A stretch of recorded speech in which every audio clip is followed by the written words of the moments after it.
This is A's Cast Live, your comprehensive look at the Oakland Athletics. Rooker, it's a fly ball to deep center. Robert going back at the track. He will turn and watch it fly. And 29 other MLB clubs. Dolis Garcia sends him the other way. That sends Carroll back. He's at the line. And the legend grows. Ronald Acuna, another milestone in a truly historic season. Julio with an absolute nuke out to left field. It's Glaber Day. And like a good Glaber, Torres is there. Join us as we take you inside the baseball universe. From humidors to Stuff Plus to walk-off dingers, we have you covered. Spend your afternoon with us, only on A's Cast Live. Here's Chris Townsend. It is so good to be back here on A's Cast Live. We haven't been on since Nashville and the winter meetings, and we are down in Mesa, Arizona for the next couple of days for fantasy camp. Dallas Braden is going to lead us off here, as fantasy camp is always a very special time of the year, and it gets me thinking, right? Because winter meetings is awesome, because winter meetings is the business of baseball. But there's no fields, there's no uniforms, there's no one talking trash. It's not baseball. It's like we get New Year's, we know baseball's coming, but all of a sudden, here we are at fantasy camp. It's real again. We've got dirt, we've got grass, we got trash talk, we got bad coffee. It's time for baseball season. Tony, it is the physical form of the hot stove season is what it is, right? And that hot stove just starts to get a little warmer. You start to crank it up just a little hotter. And fantasy camp, at least for me anyway, absolutely is a part of that flame. It's a part of that igniter that gets baseball season, baseball juices flowing in baseball fans' veins again. And I mean, this is a family affair out here. And I mean family from top to bottom. Organizationally, it's a family affair with the folks who come out and have continued to come out all the way from all corners of the globe. We've got Australians. It is definitely the time of year that I look forward to, maybe the most, aside from spring training, because that's the official stamp that baseball's here. But before that, this is the precursor. I absolutely love this. Well, last night we had our little get-together event. Obviously, the fans love you, love Dave Stewart, love all of the coaches. Bobby Crosby, we're going to get a little bit later because he's got a wedding tomorrow. Or he's got a wedding whatever it is, he's got to go today. We're going to have everybody on down here. But, I thought about one of the biggest compliments I could have got was from, you talked about Australian, a guy by the name of Ash. We're going to have on the program. He's a big A's Cast Live and A's Cast listener, and he's a huge A's fan because of Dave Stewart. He's come all the way from Australia for this event. It's that type of story that makes fantasy camp so special. But then I'm going to give you what really makes fantasy camp special. So I ran in real quick to get everybody some waters and some Red Bulls to get us ready for the show. And I'm walking down. There's the first, behind us are fields. I guess this would be field 2. And what field is this? 3. So between field 1 and 4, the first 2 fields that you see, I come walking out, and I'm walking out with the commissioner, and Dave Stewart's heated. And he's yelling at this guy.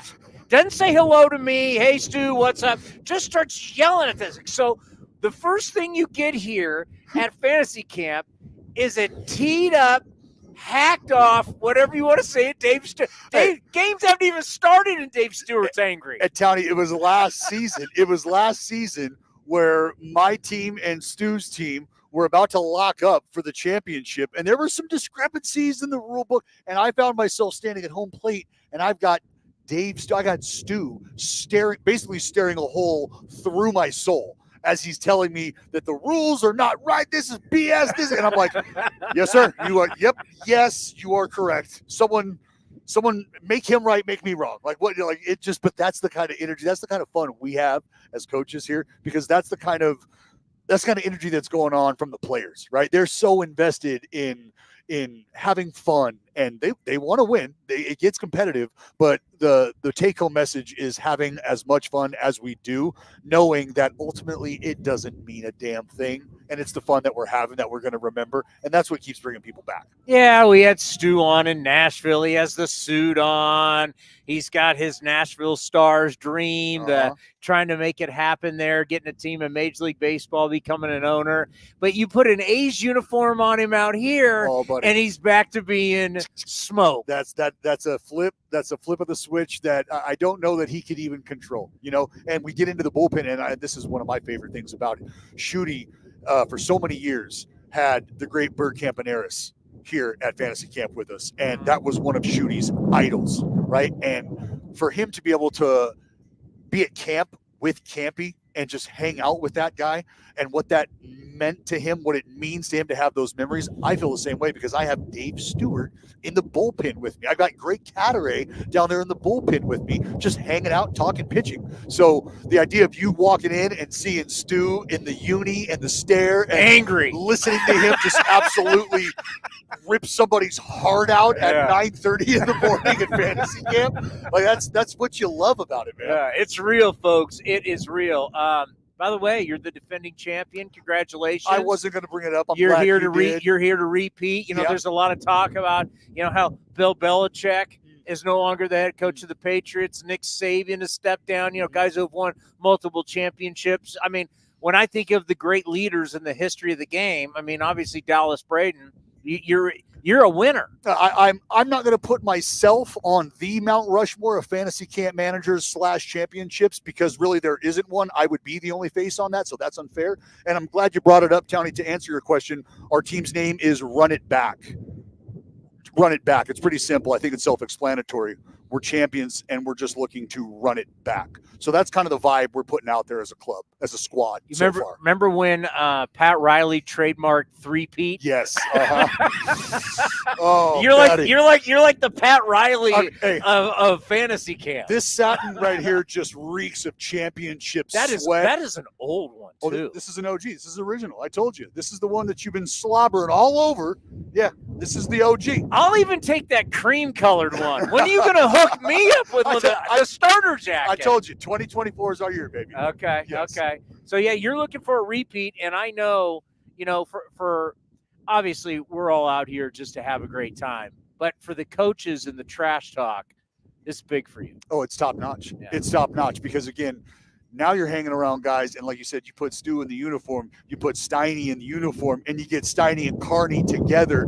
And with the success that those guys have had and the relationships that they have formed, it's almost unfair the way that they can kind of tag team, triple team, and especially for a young meathead like me, like around those guys, I have nothing to say. What am I going to say to those guys? So I just get buried. Can you really trash talk Carney Lansford? Well, no, because again, there just becomes a point in time where Carney's kind of looking at you as like, just don't. Just don't. Just don't. You're like, get it.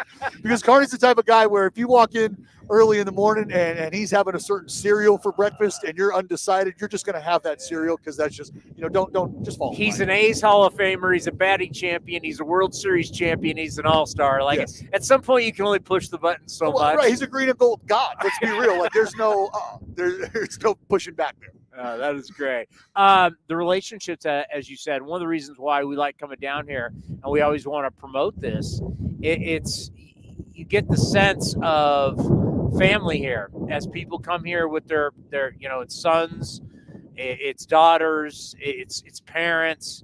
It's amazing. Everybody. It's just not a bunch of guys who come. It's like a family down here. Oh, man. Just talk about the family atmosphere and how these people really have become such good friends of yours. Well, they've become incredible friends of mine. Like I can mention, a father-son combo, David and Melody Record. Like they're huge A's fans, have been lifelong A's fans, season ticket holders. They sit behind home plate every home game, and they've been coming out here for God knows how long. They were coming before I was here, so I've been lucky enough to meet them, and I've become part of their world. And because that's been the case. They've been so welcoming of my family, which this is the first year my family will not be out here, which kind of feels weird. I kind of feel naked not having my little girls run around, my dogs running around, and my wife and my grandma out here. But that's what it has been since I've been coming out here, is exactly that, Tony, is that family environment where you get to come and enjoy the game and enjoy people who love the game and love the team that you love, all on the same level. And it's just like being around like-minded individuals. It's fun and it benefits you. And as a fan, I couldn't think of another way to celebrate your fandom and share in that celebration of fandom than with other people who love it as much as you do. Like, where do you get together? What do those kind of conventions look like? They look like this. They look like fantasy camp. Get and talk to you and the commander out here at the tower, watching dreams get lived out, man. This is awesome. For you, it's the kids are getting older, and it's a whole different ball game when kids are in school. Yes, that's a fact. That you is used why to travel all around, do whatever you Uh-huh. want. Now you realize, we can't do what we used to do. Yep, you're kind of anchored down. But you know what? I think it makes it all the more special being able to think back and having those memories and having the opportunity to have made those. I know that that's still in the future as well. I would hope so anyway. So you take advantage of those moments, and I think that just helps them become all the more special. So when you're able to take advantage of an opportunity or an experience like this, it really kind of helps it stick with you. All right, one more, because I know you got to go and get to your team, and it's we're already winning too. I just didn't want. You're already. Yeah. He's Not already that up. matters. He's I mean, if you could take everything from Pete Carroll, Nick Saban, Bill Belichick, and then Dallas Braden, you could make one hell of a coach. Oh man, I mean, those guys would be lucky to be put in my sentence, right? Your DNA in there. Yeah. But on a serious note, because I had this conversation with Bobby Crosby, and we'll talk to him a little bit later, former Rookie of the Year. And it's something I'm going to address today. And it's about, a lot of what's going on around us. Obviously, there's a lot of chaos. And there's a lot of unknown and stuff. But like I told Bobby today, and Bobby liked this because now as a manager, he gets that perspective. I kind of see myself that oversee people. And I like to whether it's the commanders or other people in our group is, hey, listen, amongst the chaos, we need to thrive. Mm-hmm. We need to get better. We need to continue to do what we do no matter what happens around us. We always are striving to do what's best at the highest possible level. And I think of as someone like yourself as a player, and I just did the hot stove banquet to Santa Clara. It's the big hot stove banquet. We honored Lucas Ursig of the A's, Nico Horner of the Chicago Cubs, a kid from Oakland.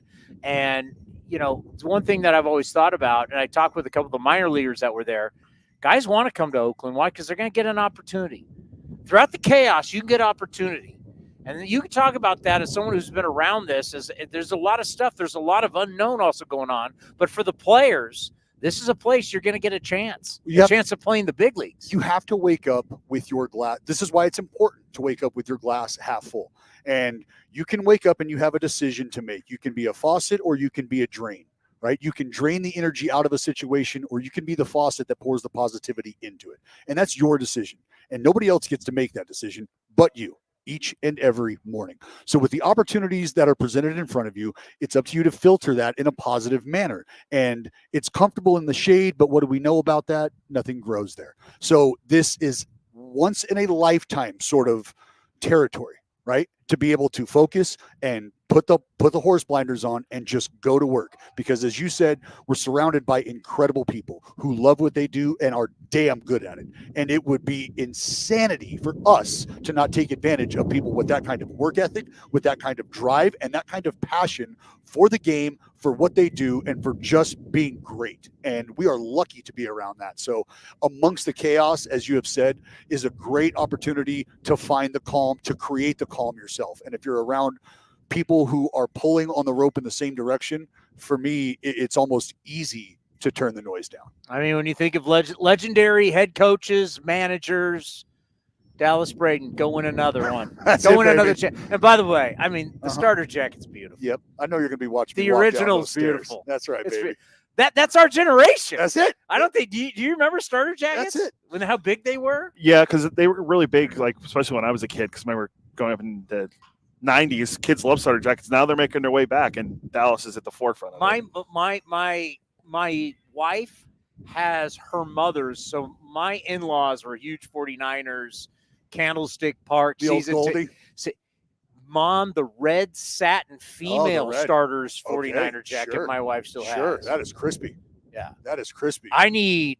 I mean, it's not the green and gold, Yeah, but it's no, crispy. Well, I'm a Raider guy, so it makes me want to throw up. But you got to help me out, bro. We'll Got to help me out. We'll lock you in, Towdy. All right, thank you very much. All right, Good brother. luck. Thanks Great for having me, Dallas boys. Braden and joining us right here on A's Cast Live. Boom. And we got new cameras, by the way. That's the other week. We've got a lot of new stuff that we are sporting here at Fantasy Camp coming to you. Are we back on this one? Oh, yeah, we are. Yes, we are. That we're sporting for you, but it is great to be back for the first time since Nashville for the winter meetings, which I hope everybody enjoyed the coverage that we gave you, because basically if there was a big name at the Opryland Hotel in Nashville, Tennessee, we had that person on the program. Yeah, we had everyone. I mean, literally everyone we went up to, everyone we asked for. There was guys that we got late, like Rocco Baldelli, who was just kind of out of nowhere, and we had him for like 2.5 minutes. Rocco Baldelli. But we got everyone. We had managers, new managers, like Voter being the new manager in Cleveland, that was Wash coming on. That guy in San Francisco, Bob Melvin, he was on. I'm going to see Bobby Melvin on this trip. I'm looking forward to it. I want to hear how this golf game goes. Who's the better golf? If you had to guess right now, who's the better golfer? You or Bob? I'm going to his track, so it's going to be. I put the odds-on favorite, but remember, I'm scrappy. Well, look, you guys are all acting like we're your Nanook of the North. That's an old school, if you ever were in film school reference, by the way. Well, I mean, as I told you, and you're like, it's going to be cold in there. So I'm like, no, it's just in Pittsburgh. It was 20 degrees. This is a bone that I have to pick. I'm looking at the weather. This is not going to be spring training. Actually, spring training last year was freezing. This is warmer than spring training last year. Yeah, it was really cold. Where Paul Blackburn is like this. Hey, Tony, it's good to see you. He's just in a shirt. It's like, oh, my God. I looked at it, and I said, hey, man, it's going to be cold.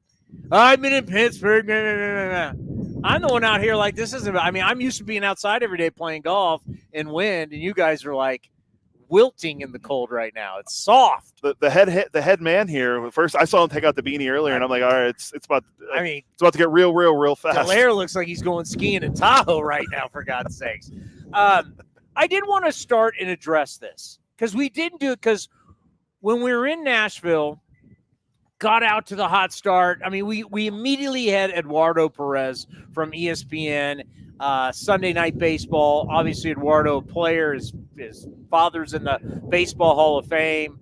That was a great get, by the way, to lead it off, Eduardo Perez. And we just got rolling. And we didn't address all of the different stuff. So I'm just going to start this one with this. And it's a conversation that I did have with Bobby Crosby earlier today, now with the big club once again. And it's really how we have always operated. A's Cast and A's Cast Live was built out of chaos. So whenever anybody responds to our post and our stuff and there's negative stuff, it's like you don't get it. How this all was built for A's fans was out of a divorce, a business deal that wasn't going to continue anymore between 95.7 The Game, who at that time, parent company was Intercom, and the Oakland Athletics. And it was going to be a divorce. And I was caught in this divorce. And obviously, I've always followed the A's for the good majority of my career. And I left 95.7 The Game to work for the A's and create this. It was built out of chaos. Well, not much has changed in all these years. We're still dealing with a lot of different stuff. But like we did then when we left 95.7 The Game and created A's Cast, we're going to continue to cover the team. We're going to cover the team better than anybody else. We're going to do baseball.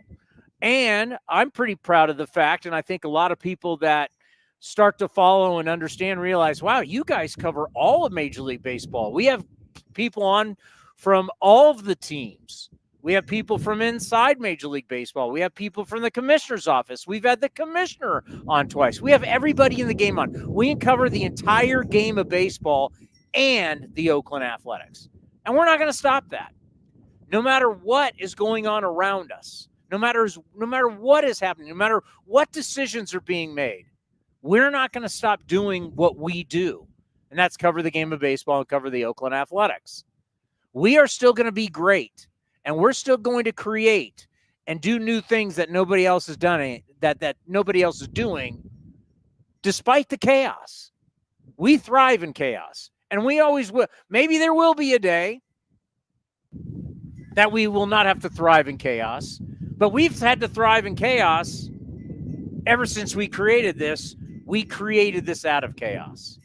So save all the comments. Don't look at them. Don't care. Just know that for the baseball fans, we're still going to give you the best baseball coverage that you're going to find. We're going to give you more guests than anybody else. There's no other show. Even the guys from Sirius XM, the baseball channel, they marvel. And a lot has to do with Commander Cody. Commander Cody is by far the best producer in the business. That's why we grabbed him. He's the best. How many times has like the Sirius XM people told you, oh my God, your guest list is better than everybody's? Yeah, Mike Farron tells me every time I see him. It's just, and thank you for the kind words. That's very it's true. Very nice of you to say. It's true. You are the best. I thought my wife was the only person that I was the best producer, but now I got two people. Well, I mean, but it's like she doesn't know anyone else, so it's okay. It's like Dallas Braden. You can be the faucet, you can be the drain. What are you going to be today, the faucet or the drain? I'm going to have that and the John Gruden lines. John Gruden lines are pretty good. We can't use all of them because we are a family show. So I just want to address that. Trust me, you don't think we know? You don't think we know? You don't think we know what's going on? Because you actually think it affects you more than it affects us? That's the one thing that I always just it's like it just shows that sometimes people really don't get it. Like, do you realize how big decisions are and how they affect us and our lives? That's great that you can get on Twitter and you can get on Instagram and you can get on your keyboards, you can get on your phones and you can say, but you don't realize how much all this also affects us personally in our lives. So trust me, we know what's going on. But what we're going to do is still give you the best product. And we're proud of that. And we're going to do it throughout the 2024 season and well beyond. It's hard to even say 24 season. That's kind of shocking. I'm excited about the opportunity that we're going to see with a lot of the young guys. And we're going to check in with some of those young guys while we're down here. Zach Geloff is going to join us. Ryan Noda's going to join us. Nick Allen's going to join us. In person. Nikki Pie Shop, as we told Dallas Braden. Nikki Stickett, Nikki Lickett, Nikki Pickett is going to be here. What do we have else today? Eno's going to be on. This has been a long time to talk to Eno Sarris. Eno Sarris, that'll be great. Our baseball insider. You mentioned Bobby Crosby. Rajay Davis is here, who we had on at the winter meetings. Rajay's one of the coaches here. Yeah. You mentioned Terry and Carney, Cataray, Ernie Young's here, Shooty. So we'll get everyone. I mean, I'm not used to having someone grab a guest for me, but we got the Laird. We got the Laird here for that. No, it'll be great. It'll be absolutely great. You know, since we've been last on, every major football coach has left his position, whether retired or not, which has been interesting since we've been down here. But quickly, it is pretty amazing when you look at these guys' careers. You know, to last that long, like when you look at a football life and you watch either Belichick's or you look at Saban, both how their lives, you know, it came with the Cleveland Browns back in the day, how much they have meant to each other. Obviously, Pete Carroll with the San Francisco 49ers, before the USC fame and the Seahawk fame, really did a lot with the 49ers. Pete Carroll, a great coach. So watching some of these guys leave has been interesting the last couple of days. But really, since we left Nashville, obviously the big story was all of a sudden the Dodgers and Shohei Ohtani, Yamamoto after that, Hernandez then after that. And there's been the Chris Sale being traded, which Any agreed to a new deal with them. Still to this, yeah, we'll get into that part about it. But the one thing that I want to say that we talked a lot about, and it's not necessarily the sexy baseball stuff because it's not in between the lines, but it is the reality of where we are, and we like to cover the game in and out.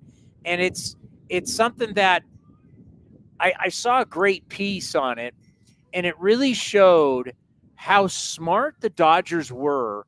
Remember when there were all those reports about how Time Warner and most people in Los Angeles didn't have Time Warner? And this is why you stick with the business plan and you don't listen to the media and the fans. You stick to the business plan. They had this massive deal with Time Warner. And a lot of people in Los Angeles and LA County didn't have Time Warner, so they couldn't watch Dodger baseball. And everybody freaked out. And how could you do this? You have to get out of this deal. You have to leave that deal. And the Dodgers went, no, we're going to stick with this deal. It's paying us a lot of money and gives us a lot of security. Let it play out. Well, over time, it played out. And now you're seeing all these teams lose their cable deals, and the Dodgers deal is stronger basically than anybody's in baseball. And what they've been able to do with this contract, and I know everybody likes to talk about how they want to win. Well, they're spending money that's free money. This cable money's free money. They are not spending more than what their cable deal is, right? So they are seizing the moment. They know their top two competitors are the Padres and the D-backs. D-backs who just represented the National League in the World Series. Their top two competitors in their division don't have a cable deal. The other team in their division, the Colorado Rockies, they don't have a cable deal. So 3 out of the 4 teams don't have a cable deal in their own division. And then the only other team that has one, they can't even give their money away. That's our friends, the San Francisco Giants. So the Dodgers, no question, are seizing the moment right now. And they're giving out guarantees that the guys that are working there and the guys running the team won't probably ever have to deal with. We talked about that when that happened, about how, Andrew Friedman and the president and all those guys that are there, they're not going to be there when Ohtani's deferred deal kicks in 10 years or whatever it is, and he's making $68 million a year. Like, none of these guys are going to be there. No. Andrew Friedman's not going to be with the Dodgers. I mean, he could be, but I'm going to lean towards probably not. The odds of him being in the same role are slim. Like, at some point, everybody wants to do something else, right? Our own Billy Beane. Billy Beane could write his ticket and do whatever he wants. At some point, Billy didn't want to be a GM anymore. Then you get bumped up to the vice president. And then after some point, you go, there's stuff you want to do in your life. As you get older and as you've achieved, you want to keep doing other things. So the odds of Andrew Friedman 10 years from now is still doing the same job is ridiculous. Some of the guys, some of the managing general partners for the Dodgers who agreed to this deal won't be alive. And this is horrible to say. They won't be alive when that deal ends. When the Dodgers are done paying Ohtani, these owners won't have to deal with it. Yeah, we also forget the Dodgers also made a trade during yesterday. They got Glass now also. Yeah. So they've done a lot this offseason to improve after winning 100 games again last year. We saw Dave Roberts in the winter meetings, and it's just they want to win. And you're right, the cable deal, they're able to do that, and the other teams in the division can't. And yeah, the Giants got Robbie Ray. That's great. I mean, that was just that trade was just weird about all the money, but they can't give away any of the money. They couldn't get Yamamoto. They couldn't get the other Japanese pitchers signed with the Cubs. They haven't been able to land anyone, and that's why the Dodgers are taking advantage of it, and that's why they're going to run the division for how many more years? At least 5 or 6, maybe the whole time Ohtani's there. Imanyaga. Yeah. Shota Imanyaga. Yeah. Got agreed to the deal with the Cubs. That was another free agent move. Finally the Cubs did something. Yeah. And they've been talking about spending. They have the money. They want to spend the money. But there's still some really interesting names out there that we need to talk about. You look at the guy that won the Cy Young Award, Blake Snell, is still out there. Jordan Montgomery, who all of a sudden appeared, with the Texas Rangers as this hero. And why wouldn't you want Jordan Montgomery? He's a guy that you look at his age, you look what he's done, you look at his production, what he can give you. I thought it was fascinating when people were like, well, the Yankees, why would you want to go back if you were him to the Yankees? Yeah, they got rid of you because they didn't think you were good enough. And they shipped you out to St. Louis. And who they get in that deal? Harrison Bader, who's now, what is he, a Met? I think he's a Met now. So all the guys that got in that deal didn't pan out. But yeah, they didn't want Montgomery because they wanted somebody else, and they think he was the guy. Then he goes to St. Louis, does okay, gets traded to the Rangers, and he becomes the guy for them because Scherzer got hurt, who they acquired, and all the other guys they signed as free agents weren't healthy, and Montgomery was a godsend for them. That's why they won the World Series. And think where we are at January 11th. I mean, if you would have told me by January 11th, we'd still be wondering, where's Cody Bellinger going? After the year he had to, bounce back year. Matt Chapman. Remember, everybody was so high on Matt Chapman at one point. We're January 10th. We're at fantasy camp. Before you know it, you're going to blink, and pitchers and catchers are reporting. This is the time of year where all of a sudden guys start getting a little desperate. That was one thing when you had Manny Machado and Bryce Harper, both free agents that took it almost to February. They actually did take it to February. It was like right before spring training, and then both Bryce signed. Harper was basically having a press conference right at the start of spring training. Those are guys with different type of leverage points. These other guys, at some point, you've got to start wondering, okay, where am I going to be? Where is my future? What are we waiting on? For Cody Bellinger, that's the one that's still kind of like, if you're the Chicago Cubs and you still haven't wrapped that up, that is hard to believe. Yeah, and we know he's going to get money. He's a Boris guy. Snell's a Boris guy.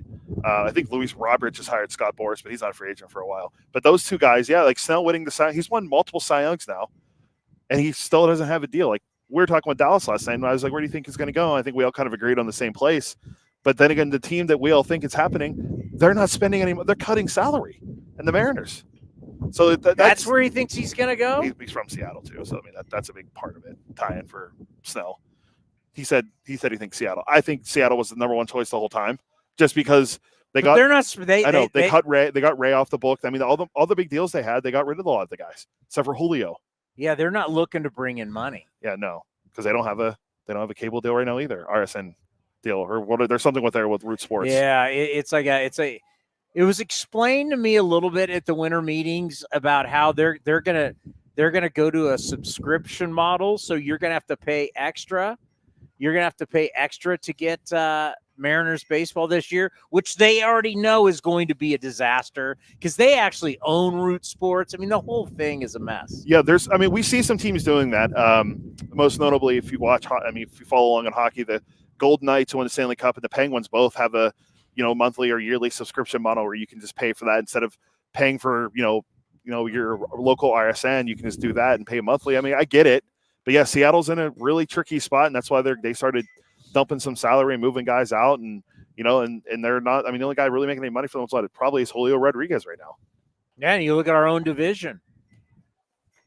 I mean, our own division is going to be interesting. Yeah. Right? Astros just lost Brantley to retirement. Maldonado's a White Sox.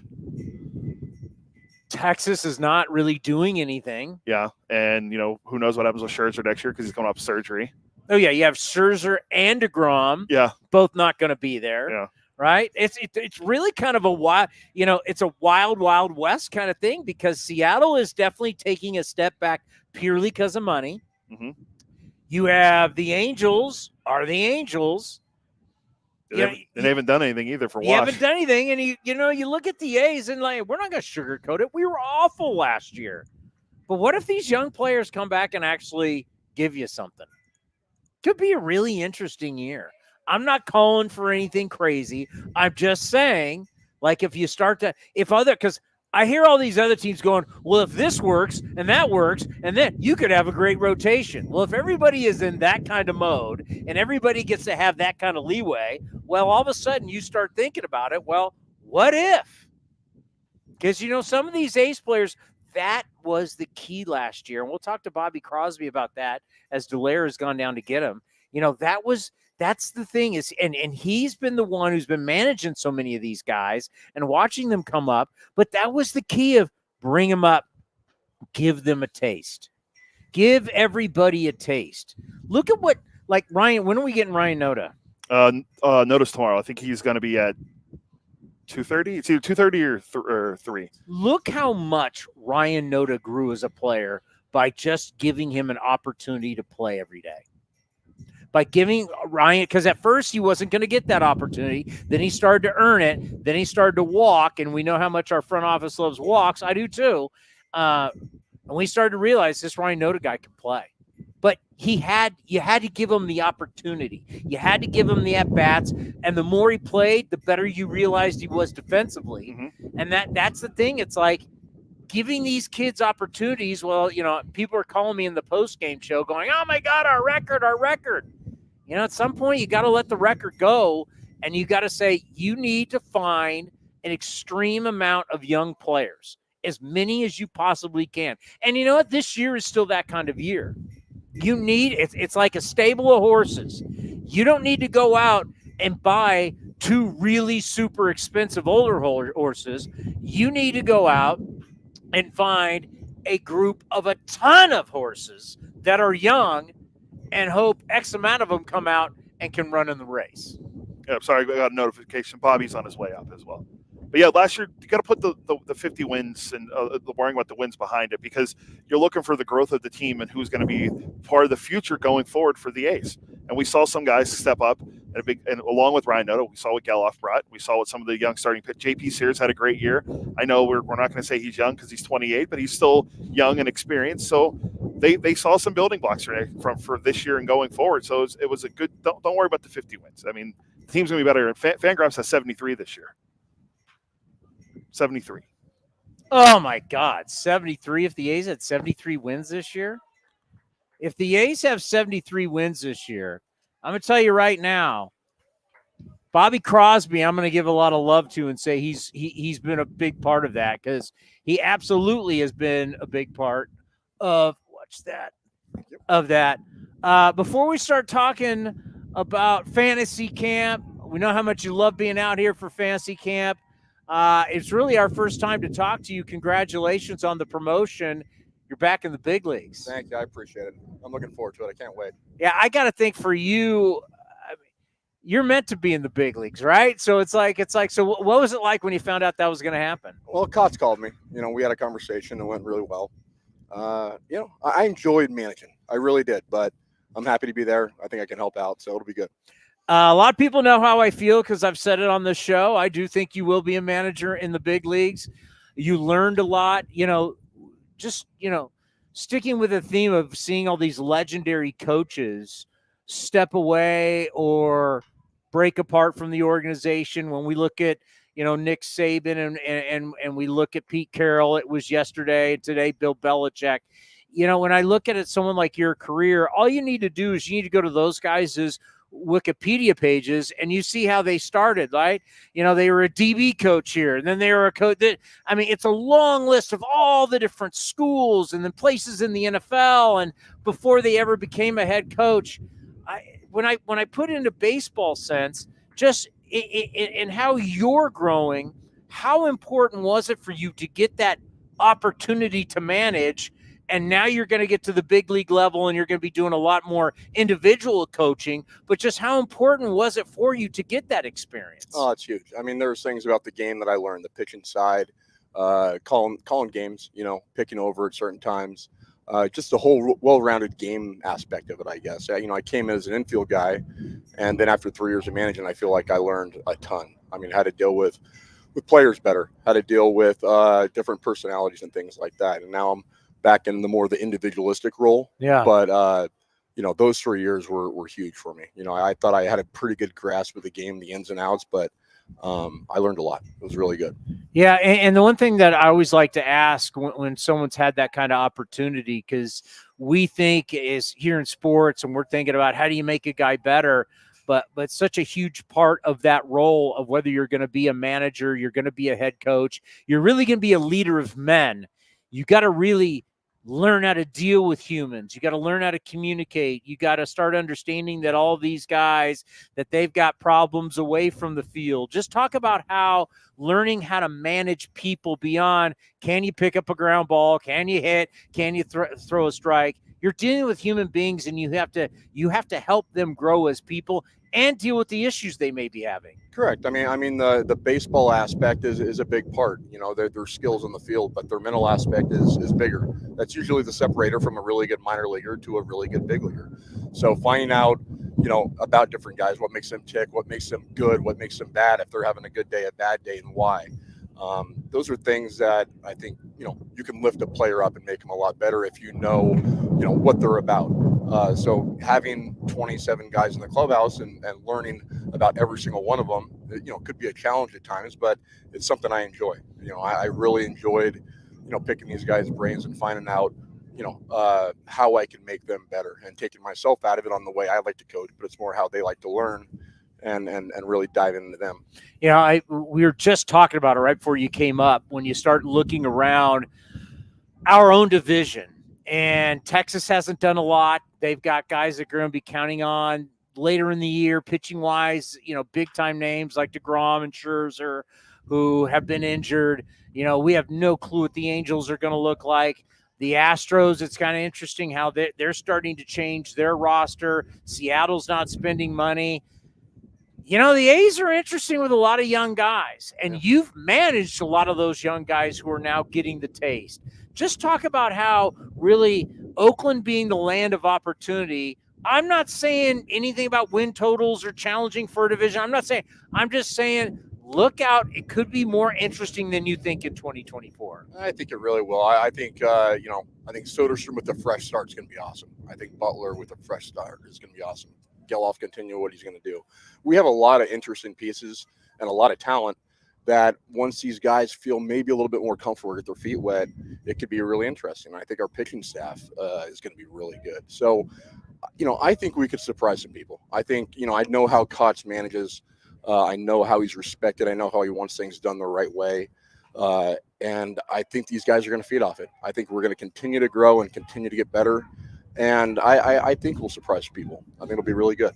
When you have that taste, like a lot of guys had last year, how important is it for them to get that, to have this off season where the carrot's been dangled in front of them? Like, this offseason is so big for these guys because, as you said, now they're going to come in kind of like a fresh start. Well, they'll go to spring training and they understand what it's like to be on the plane, in the hotels, to play in front of the media and the fans and everything. So talk about how you get that taste, and this offseason is so big for these guys to build going into this year. It's huge. I mean, I don't care who you are, maybe unless you're Zach Eloff, but you know, you look at the big leagues and sometimes it can be bigger than just baseball. I know when I got called up in September of 2003, I went 0 for 12 with like 7 strikeouts and made 3 errors. I was like, geez, you know, and I made the big leagues bigger than it was. It wasn't just baseball. So it was big for me to have that off season and mentally prepare on what I'm about to do.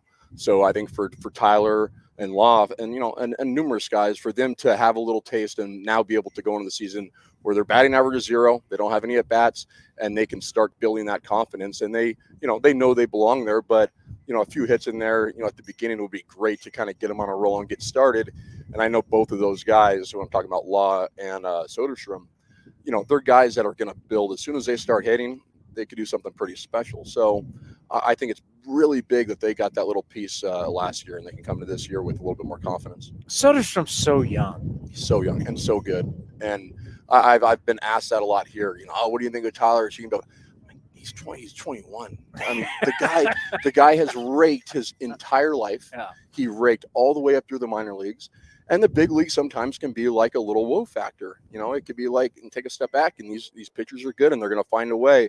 But Tyler is not going to just all of a sudden forget how to hit. The guy can flat out hit, and he's going to hit. He's going to hit for a long time. So he's one of those guys I never worry about. I don't, you know, people might might have at certain times last year, but I don't. I know he's going to hit. Geloff just seems special. Yep. Right? And I had a comp, and I know I throw the comp out, and for a lot of people, it's kind of an older reference. Not too old, but for me growing up, watching a lot of WGN, because when we first got cable in the 80s, right, there wasn't a lot of baseball on cable, right? That's right. And it was Ryan Sandberg, who was big for a second baseman, could run, could hit for power, could hit to all fields. I mean, there's a reason why he's in the Baseball Hall of Fame. But a lot of people would forget a young Ryan Sandberg could steal 30 to 40 bases in a year. And I was looking out at Geloff, and everybody they had like Ian Kinsler. I'm like, I get Ian Kinsler's a terrific player. I don't see a comp between it. Ryan Sandberg, especially young Ryan Sandberg, reminds me of Zach Geloff. You remember Sandberg? Absolutely, that's a great comp. I mean, it's great for Zach. I mean, it's but it's I can see it. I mean, he's a guy that can be an outstanding player for a long, long time. He has that. I talk about the mentality that separates guys. He has a mentality that he's always hungry. No matter how he did the day before, he comes in and he's hungry, and he has one of the best routines out there. He continues to want to get better. I don't care if he goes and has a 2020 season this year, 33rd, whatever he does, he's going to want to come back and he's going to want to be better. And he has that little edge or little chip that he is not going to stop. He's going to continue to drive and continue to try to lift up other people. And his attitude is always so good. He's special. He really is. I saw play. It's probably a couple weeks into him being here. And obviously he's been a guy that's been around on the left side of the diamond. He's now playing on the right side. But I really honed in on this, especially in the post-game show once I saw it, is there's natural leaders. There's certain guys on the field that you see, and it doesn't matter what the sport is. You'll see it in football, you'll see it in basketball. There's just certain guys who are the dudes. And there was a play. It was a pop-up, high sky in Oakland, right? Everybody's struggling with it. Nick Allen's kind of looking around. Jordan Diaz looking around. And I can't remember who the pitcher was. And it was really Jordan Diaz's ball. Out of nowhere, here comes Zach Geloff out of nowhere. And basically was like, get the hell out of the way. I got it. Caught it. Turned around, went to run back. And I said, after the game, I'm like, did everybody see that? That's what the guy who takes control, that's what the leader is. He basically told everybody, get the hell out of the way. I'm getting the out. And he was keeping the runner at first, and Noda had the runner at first. Yeah. I'm like, that's stuff you don't teach. Yeah, he's a leader. He's a winner.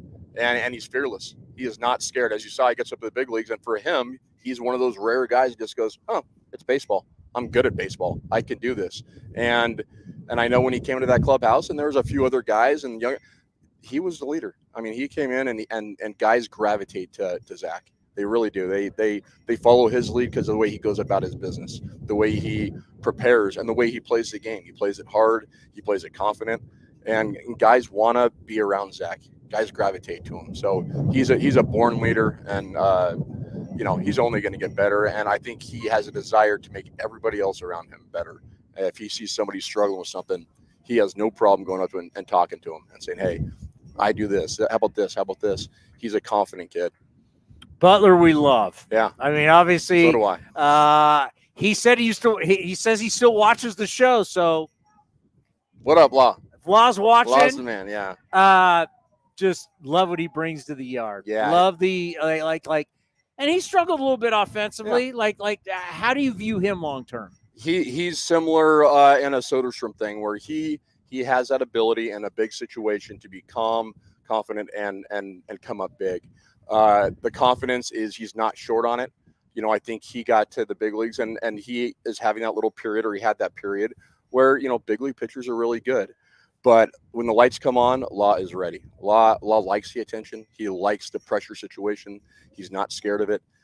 He wants it. So he's going to hit for a long time. He's going to be really good. He's only going to get better. I mean, we're talking about a high school kid who has made huge strides over the past 2-3 years, like big strides. And over time, he's just going to get better and better. And the more he understands his swing and understands his approaches and how people are pitching him, because the talent is 100% in there.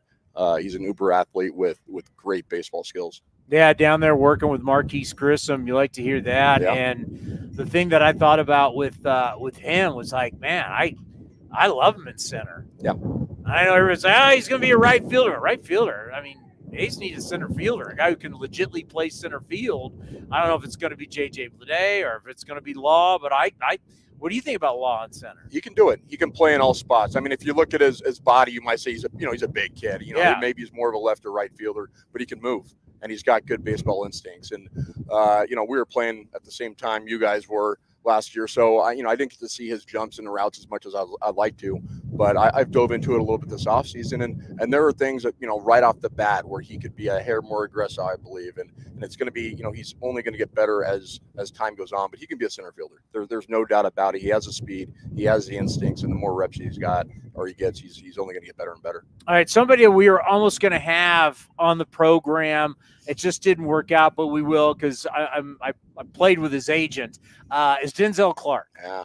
Denzel Clark's a good kid, uber athlete once again. There we go. Yeah. Tell us all about, because a lot of us haven't seen him. It was great that he got the experience with Team Canada and the WBC. Tell us about Denzel Clark. He's one of those guys that if I'm coaching third, the umpire wants to know about him, the third baseman wants to know about him. They see the plays he makes, and it's not stuff you see. I mean, he'll climb up a 15-foot wall and almost rob a home run. I mean, it's stuff that is not normal for baseball players to do. The baseball skill side of it, he's still coming into his own. The athletic side, it's one of the best athletes I've seen on a baseball field. It's head and shoulders above everybody else on the field when it comes to being an athlete. He's so strong. When he came up to AA, he had 7 homers in the first couple weeks, I believe. Oppo homers in Midland, which don't happen too often. He's so strong. He's so wiry. He's so fast. He has every athletic tool you can have. And once the little small baseball skills catch up to that and how he goes about taking at bats, he just has to polish a few things. Once he does, I mean, he's one of those guys that you go to the field to watch, and you pay to watch him play, and he does stuff that you haven't seen before. Well, fantasy camp's a lot of fun. We wanted to have you on because obviously the promotion coming back to the big leagues is big. And also, these guys that we're going to see in the big leagues, you've been a big part of their career. You'll continue to be a big part of their career. But that's also a great story. But also, it's time to dethrone Dallas Braden. It's time to take him down. I'm actually coaching with him. What? Yeah, I mean, we You're stacking the deck? Yeah, but I think we're getting smoked right now.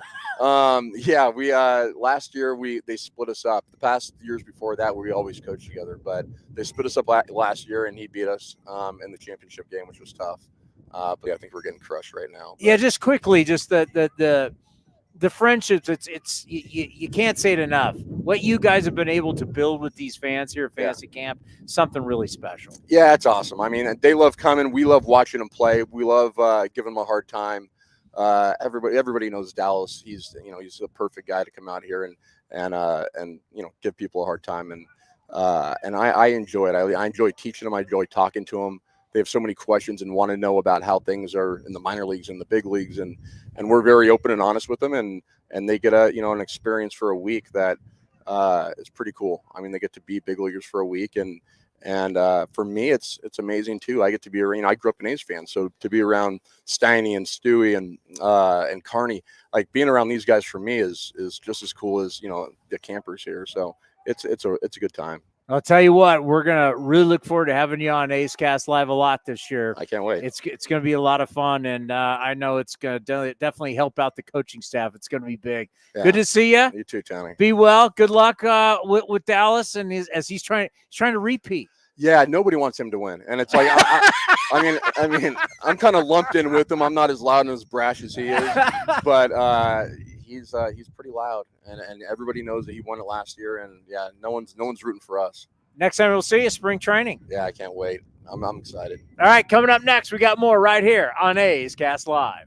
This is Chris Townsend and Commander Cody for Link Soul. You got to go to their website right now, linksoul.com. The new polos are unbelievable. New colors, lighter weight. We got our new summer shipment, Cody. I couldn't be happier. I look better, all thanks to Link Soul. So we're talking about new polos. You can check out their shorts, anything you need for summer. They have it right now. When you go to their website, they've got a smoking summer deal. Go to linksoul.com. That's linksoul.com. It's almost that time again, A's fans. Spring training will be here before you know it, and the Oakland Athletics will be celebrating 10 years at Ho-Ho-Cam Stadium. Now's the time to make plans to catch us in Mesa, Arizona, starting on February 24th, and enjoy the sunshine of your family and friends. Lawrence Butler, it's a fly ball to left field that's deep. Has a chance opposite field, home run, Lawrence Butler. Grab your tickets early for the best seats at the lowest prices as your green and gold take on the Giants, Padres, Cubs, Angels, and more at Ho-Ho-Cam Stadium. Don't wait. Get your tickets at athletics.com/spring. That's athletics.com/spring.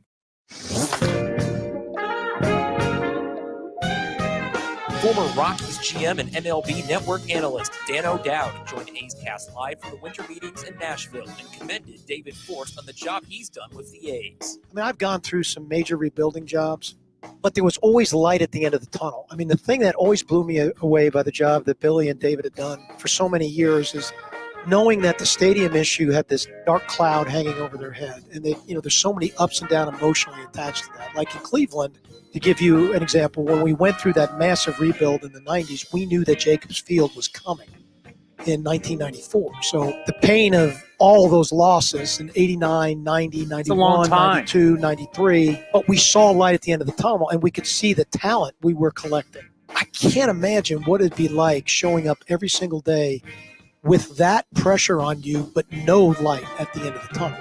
That would have been emotionally really hard because, I mean, all the people that do these jobs, they're competitive people. And even if you're realistic about your opportunities to win, it doesn't make the losses any less painful. And the disappointments of, a deal that doesn't work out or a player you draft that doesn't get over the hump at the big league level, it just takes an emotional toll on you over a period of time. And it's really hard to maintain any kind of optimism about the future. These are really, really hard jobs. And I really feel for what David's trying to do. I think David's personality has a better chance to handling it than maybe mine's did or even Billy's did, because I think we are wired a little bit tighter. I think David's got a way of putting things in perspective exceptionally well. And I think that behooves him to be able to survive this period of time and start to see all the good things that are happening in the A's organization, because I think there are. It's just you don't necessarily see it just yet at the big league level. You can watch the full interview at youtube.com/athletics or listen at athletics.com/A'sCast.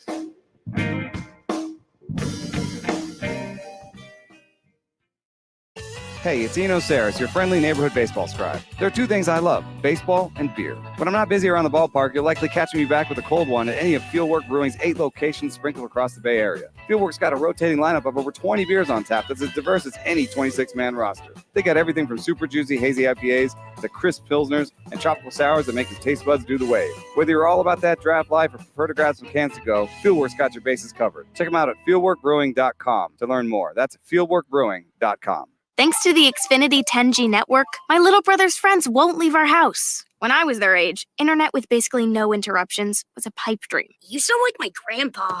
Now through December 21st, new customers can get 1.2 gigabit internet for $25 a month for 2 years with no annual contract and Wi-Fi equipment included when you add Xfinity Mobile with unlimited data at regular rates. Switch today. Requires paperless bill and autopay with stored bank account. Restrictions apply. Taxes and fees extra. Xfinity Mobile requires Xfinity internet. After promo, regular rates apply to internet service and Wi-Fi equipment. Actual speeds vary. If you're looking for a new mattress, Nest Bedding has you covered. Sleep on the same mattress Hall of Famer Ricky Henderson sleeps on. Nest Bedding is the #1 brand of online mattresses and the Bay Area's favorite mattress store. Take home the Easy Breather pillow. The New York Times calls it their #1 pick. You can navigate their easy-to-use website, nestbedding.com. That's nestbedding.com. Green and Gold fans, use the coupon code Oakland and you get 10% off your entire order. Nest Bedding, love where you sleep.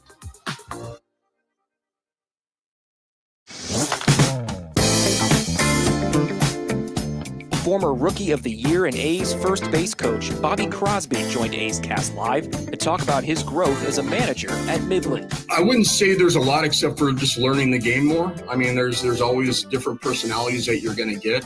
You talked about Wash. A lot of the stuff I do came from him. It's a passion. It's about the players. It's not about myself. I had my time playing. That was great. Now it's about them. So I pour everything into them. What do they need? It's not about what I need. And I've tried to do that from when I first started coaching. Managing, there's always, there's different facets of the game. The running game, which I really didn't have to worry about as a shortstop that I've learned. And you get different personalities. Last year we had a tight-knit group that knew each other because there was a lot of repeat guys. And this year we've had, uber talented guys come up, but they weren't a part of that same group. So it's how do we form these guys into all believing the same thing and being under the same umbrella and believing in each other. So there's always certain different things that are going to come up that are going to help me grow as a coach. Whatever happens with me coaching wise, that's great. And I would love to coach in the big leagues and manage in the big leagues. And I think that'd be a blast. You can watch the full interview at youtube.com/athletics or listen at athletics.com/A'sCast.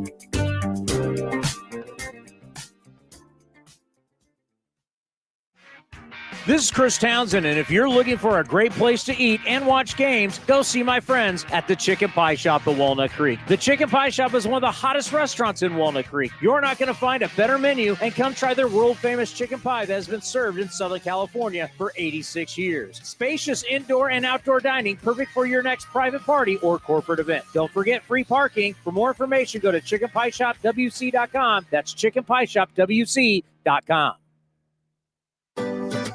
Nestled in the hills of San Jose, minutes from Silicon Valley, Cinnabar Hills Golf Club offers 27 holes of championship golf, first-class pro shop, practice facility, and great food in the grill. This time of year also means family and business get-togethers. Let the folks at Cinnabar Hills make your event unforgettable while enjoying their award-winning venue. It's all there for you. Championship golf, a great space for any events, and incredible food. See it all at CinnabarHills.com. That's CinnabarHills.com. Hey, Billy, this deck is great for getting everyone together. Thanks. We're really enjoying the outdoor space, especially on a day like today. What's the material? Humboldt Redwood from Ashby Lumber. They gave us a great deal, provided us with a quick quote, and we couldn't be happier. We even found a great contractor through their online contractor directory. Don't miss a day outdoors. Visit Ashby Lumber in Berkeley or Concord to see our stock of naturally strong, naturally beautiful Humboldt Redwood. Find out more at ashbylumber.com for all your building needs. Ashby Lumber. Unlock offers and receive exclusive in-game features by downloading the MLB Ballpark app for iPhone and Android today. Plus, get the latest information on game times, schedules, and more. If you're looking for a new mattress, Nest Bedding has you covered. Sleep on the same mattress Hall of Famer Ricky Henderson sleeps on. Nest Bedding is the #1 brand of online mattresses and the Bay Area's favorite mattress store. Take home the Easy Breather pillow. The New York Times calls it their #1 pick. You can navigate their easy-to-use website, nestbedding.com. That's nestbedding.com. Green and Gold fans, use the coupon code Oakland and you get 10% off your entire order. Nest Bedding, love where you sleep.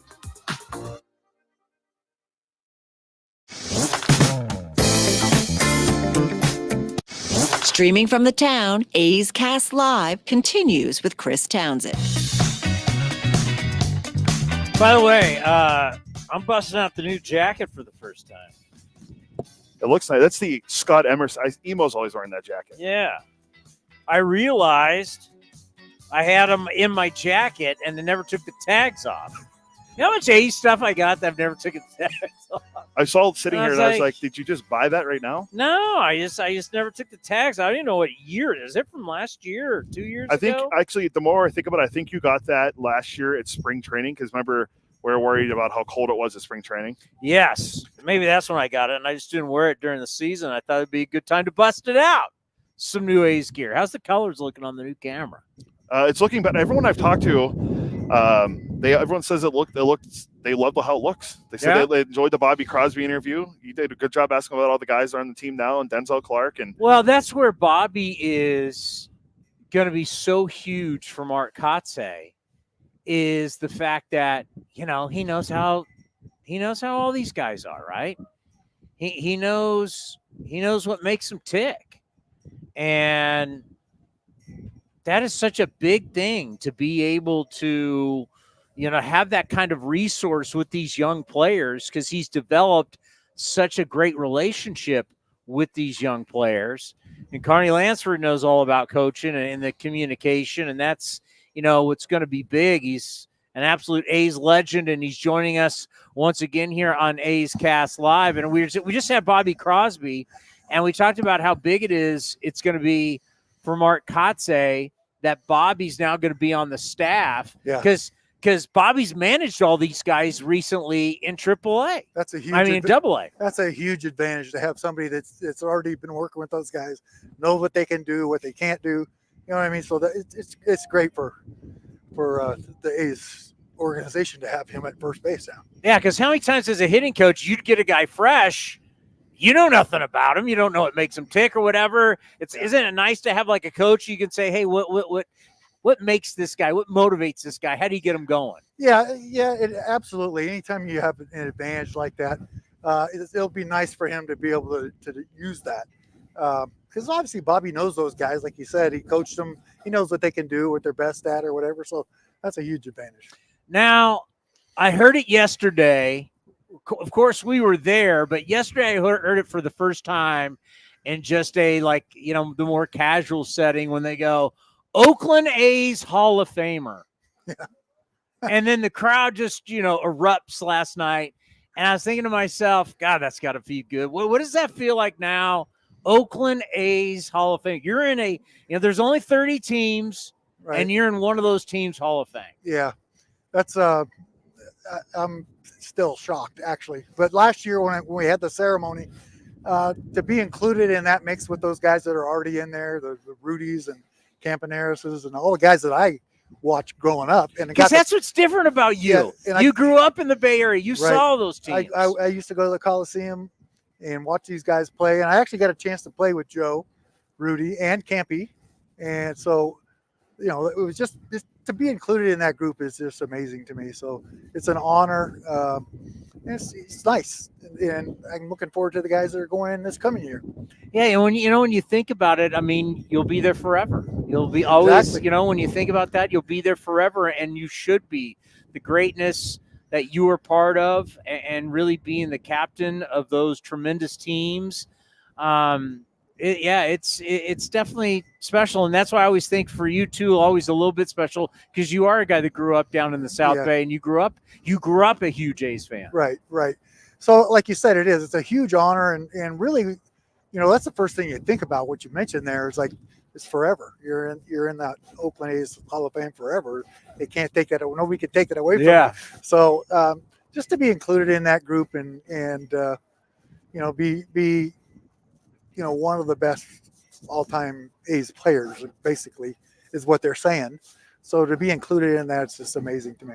And I think the guy that I believe you and Terry are managing again, right? Together? Yeah, we are, yeah. I got to think he's going to be going into, you got to think truly, I mean, when you look at great A's catchers, especially Oakland A's catchers, I mean, he's the best right. Oakland. Yeah. Yeah, he is. And I said it, they interviewed me on TV and the radio last year when I went in. And I said that I hope Terry gets in here because he deserves it. He handled that pitching staff so well, and what he brought offensively as well. We don't do what we did for 4 or 5 years without him. Yeah, it's amazing. It's 3 straight trips to the World Series. It's so hard to win one. Yeah. People just don't like it's like when you start talking about teams that win multiple Super Bowls or multiple NBA titles or multiple World Series. People just don't understand, because we're here at a spring training facility. Like, it all starts here and it ends in October. People just don't understand how hard it is and what has to happen to even get to 3 straight. Yeah, you got to stay motivated as a team. That's what we were. I mean, we were a motivated team, and Tony La Russa made sure that we were. He stayed on us pretty good. And he actually says it, and I believe it too, that team should have won at least 2 World Series. We should have won more than one. But like you said, we got there 3 times. We won one. That's a really hard thing to do. But that 89 team, and Tony says it, so I believe it. He says that was the best team he's ever managed. That includes the teams he had in St. Louis too, because he won 2 world championships there. So, that was a pretty darn good team. We had no weaknesses whatsoever on that team. We had great pitching, great offense, and a great bench, and a great bullpen. And you had some really big personalities. Yes, we did. And somebody's got to be the guy. Somebody's got to harness, I guess. I don't know. You're the one who did it. What was it like being basically the leader of all these big personalities? And some guys were a pain in the you-know-what, let's be honest. Every team has that. Yeah, exactly. But somebody's got to be the guy that's got it, because it can't all come from the manager. Yeah. It can't all come from the coaches. Like, how did it, you were a veteran guy. Right. How did it come about you were the leader, and just what was it like corralling all these guys? I think leadership, a lot of it is what you do as far as your work habits. I was always out there early every day. I did my soft toss. I just got my work in and was on time. I did, and we expected guys to give their best effort day in and day out. And so I think that's more than anything else. Your work habits as a player is what they see, the other players. And so if they see you putting in time and effort and that you care and you want to win, that's the biggest thing. Is I wanted to win, because I watched the early 70s A's win 3 straight World Series. And I wanted to do that at least once when I got to Oakland. I wanted to help bring that back. So I think guys just understood that we expected to win, and we expected everybody's best effort every day. And if you didn't give that, then somebody was in your ear. Yeah, the great Shooty Babbitt actually joked around about it a little bit last night, where you had to sacrifice, right? Because obviously as a hitter, there were certain things you may want to do, but you have the greatest base stealer in the history of the game always on first base. So you have to show patience. You have to maybe take pitches you don't want to take. But I think that also reflects why you were a captain. You were willing to do that. Well, you know, Ricky and I, when I first went to the A's, we didn't really communicate that well. But when he came back to us from the Yankees, we sat down right away and we talked and we said, look, you know, it's a tough enough thing to hit second behind you because you want to steal bases, and that's what helps the team.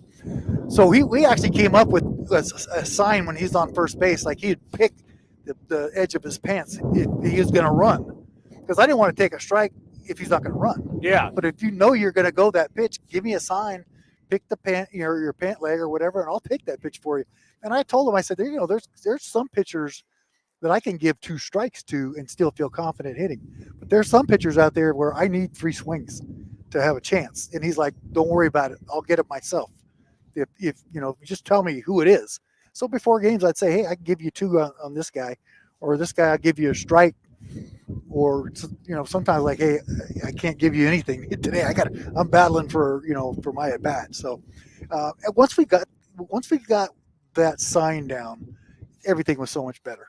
So much better. Because I didn't know when I first got there. I knew he stole bases, but I didn't know I needed to take a strike or 2. And I'm an aggressive hitter. I'm not. I want to go hack it. I'm not a guy that likes to hit 0-2 all the time. So it takes that willingness, though, that you got to have that confidence in yourself that you can hit with 2 strikes. You know, when you talk about hitting, it doesn't matter if the ball's moving or like golf, the ball's not moving. Yeah. The amount of time that you need to put in with your fundamentals, the skill of it, training the hand-eye coordination, training your eyes and everything to be a great hitter, as someone who obviously being a batting champion, hitting over 300, then being a batting coach, you know what, just talk about the art of hitting and just the amount of work. If you're going to be a great hitter, and now with the ability to look at all the film and the pictures, just how much work that goes into it. It takes a lot of time, day in and day out. It's what I call work habits. It's getting to the ballpark early and going down to the cage and getting your soft toss or tee work or whatever it is every single day. You know, I first came up with the Angels in '78. I was 21 years old, and that was a team of veterans: Joe Rudy and Nolan Ryan, Don Baylor, Bobby Grich, and those guys. I mean, those guys. I was the only young guy, so I never really talked to the hitting coach. He didn't really pay attention to me, but I did pretty well. But I didn't know how to hit the ball to right field. If I hit it to right field, it was like an accident. But when I got traded to Boston in 1981, Joe Rudy actually got traded.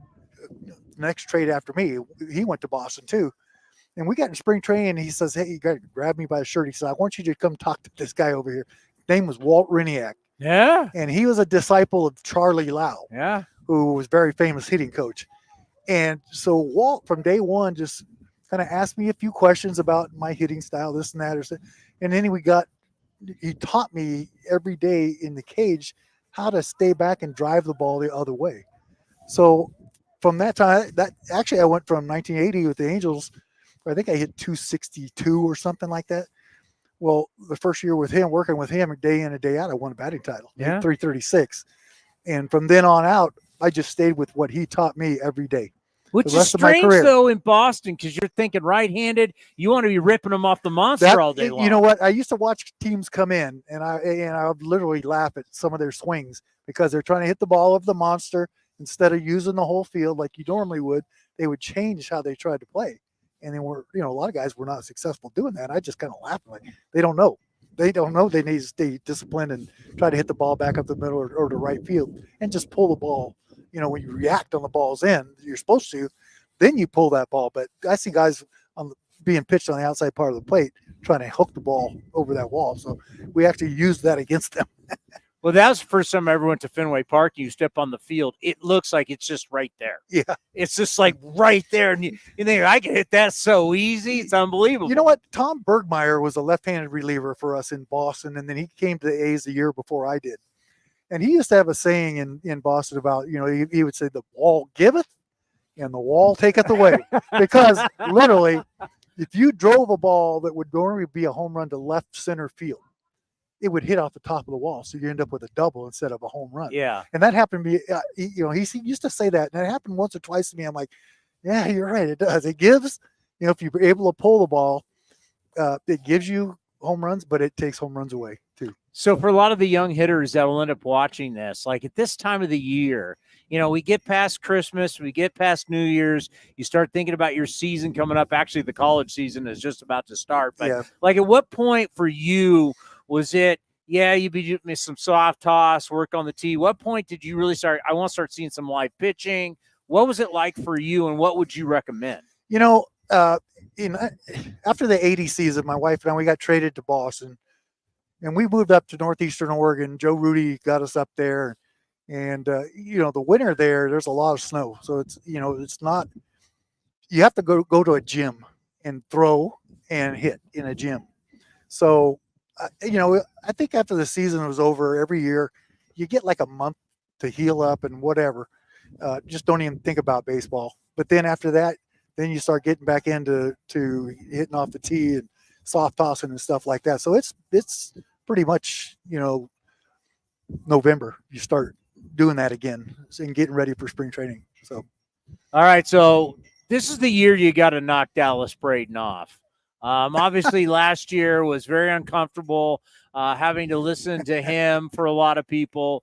How's your ball club? You and Steiny, how's your club looking this year down at here at fantasy camp? Well, we did the draft this morning, and we felt like we drafted pretty good. Yeah. We had some guys from our team last year that did really well. We started off 5-0 last year, and we ended up losing because we hit into a triple play, which you never see in fantasy camp, but we actually pulled that off. We hit into a triple play with the bases loaded in the tie game. So, no, we're doing good. We got a couple innings in over there. We're trying to, the first couple days, just really trying to feel guys out, see what they, some guys say, I can pitch, and they can't. And some guys say, I can play first base, but they can't really. So we have to figure that out and make adjustments as we go along. So that's what we're doing today, is just trying to see what we have out there. We know a few guys can do, but a lot of guys we've never seen play before. And some of them are first timers. So, but they're all great people. That's the main thing. We just want them to come here. They're diehard fans for doing this. And we just want to see them come here and have fun. Yeah, and so many of them, they grew up watching you. They grew up idolizing you. I mean, I'm sure the story times and everything. Yeah. If you could just talk about that before you get out of here, just how much fun it is that they just want to hear you talk and be around you because they grew up. And as you said, you in the 70s guys, that's them for you. That's you for them. Yeah. Well, what we try to do is give them the experience that, things that really go on during the season and during spring training and stuff. I mean, we're always messing with each other as players. And so they get to see us out here doing that, and they have a good time watching that and listening to that stuff. And they're like, hey, you guys think we're just doing this for show? This is what actually goes on during the regular season. So we always give each other a hard time and just have a lot of fun with it. So we give them a little hard time, so they get to experience that too. But at the same time, we want them to have fun. We want them to enjoy their entire time here. If they want to pitch, then they get to pitch. They're paying for that experience, and whether they're good at it or not. If they want to play certain positions, we want to win because we know they want to win, but we want them to experience what they came here to do. They want to, if they signed up to pitch, or let them pitch. If they signed up to play outfield, let them play outfield, catch, whatever. So we try to work with them at the same time, try to win at the same, let them have fun, but try to win. Oakland A's Hall of Famer. Yeah. Sounds good. Sounds good to me. Sounds Works. good. We always appreciate the time. My pleasure. Good luck the rest of the camp, and hopefully you'll go win a championship. Okay, I hear you. That Take sounds good to down me. Dallas Braden. That's right. I'm going to go have some fun with these guys. No doubt. We appreciate it. The great Carney Lansford joining us right here on A's Cast Live. Do we have Enos Sarris? Yeah, give me one second. second. Hey, did I do a good job holding this down? Hold on, let me add It is Eno. a little windy here. All right, hold on. We got us open too. Hold on. It's been a while. Getting back into this. I mean, the wind is Sponsored really by Fieldwork Brewing Company. Let's start this out. Here we go. Let's start. There we The go. Eno Sarris Show is sponsored by Fieldwork Brewing Company. With 8 taproom locations in Northern California, Fieldwork brings you fresh craft beer direct from the source. Fieldwork will also ship beer direct to your door if you live in California. Visit fieldworkbrewing.com. Enos Sarris, how are you, my friend? Good. Are you guys cold? No, actually, it's I don't find it that bad. But then again, I've been playing golf in the Bay Area every day where it's been cold. So this has been like what I've been dealing with. For these guys, Commander's got a puffy jacket on. I made the joke. I was just in Pittsburgh for 5 days. It was 20 degrees. It was not windy there like it is here. I can't believe the weather. This is not bad at all. Are you kidding me? Why is it the guy from California is not soft and the guy from Pennsylvania, he acts like he's Nanook of the North here? Yeah, he's got a snow. You think we're like in Salt Lake City or ski, whatever. I mean, we're not that far from Sedona. It's snowing We're there. in Vail, Colorado, and skiing for God's Tahoe. Oh, I gotta call my mom. It's snowing in Sedona. All right, so it's a little cold. Is it snowing in Sedona? I saw it on Instagram or something. There was like snow there. I'm supposed to play golf Sunday in Sedona. Wait. Hold on. I'll check the weather while you guys do that. All right. My first big question for you, actually, it's a two-part, because we were in Gilbert, Arizona last night, and the downtown still has all the Christmas lights up. A bunch of people still have their Christmas lights. This was January 10th. My question for you, how late can you rock the Christmas lights before you have to go, bro, you got to take them down? We make a big deal out of it and do it before they go back to school. So it's always the first week of January. Okay, but for your neighbors, at what point do you have to go to your neighbor and go, you got to take them down? I appreciate, like, we live in one of those neighborhoods where they kind of go all out for Halloween. There's we have a neighbor who has like a whole pirate ship, like literally like almost like a life-size pirate ship. So I almost feel like people should have lights that are up all season and you could change the colors. Well, they do that. It's going to cost you about $3,500. They'll come put them on your house, and they change for Valentine's Day. They exactly. I want to look into it, but at some point, though, the Christmas stuff's got to come down.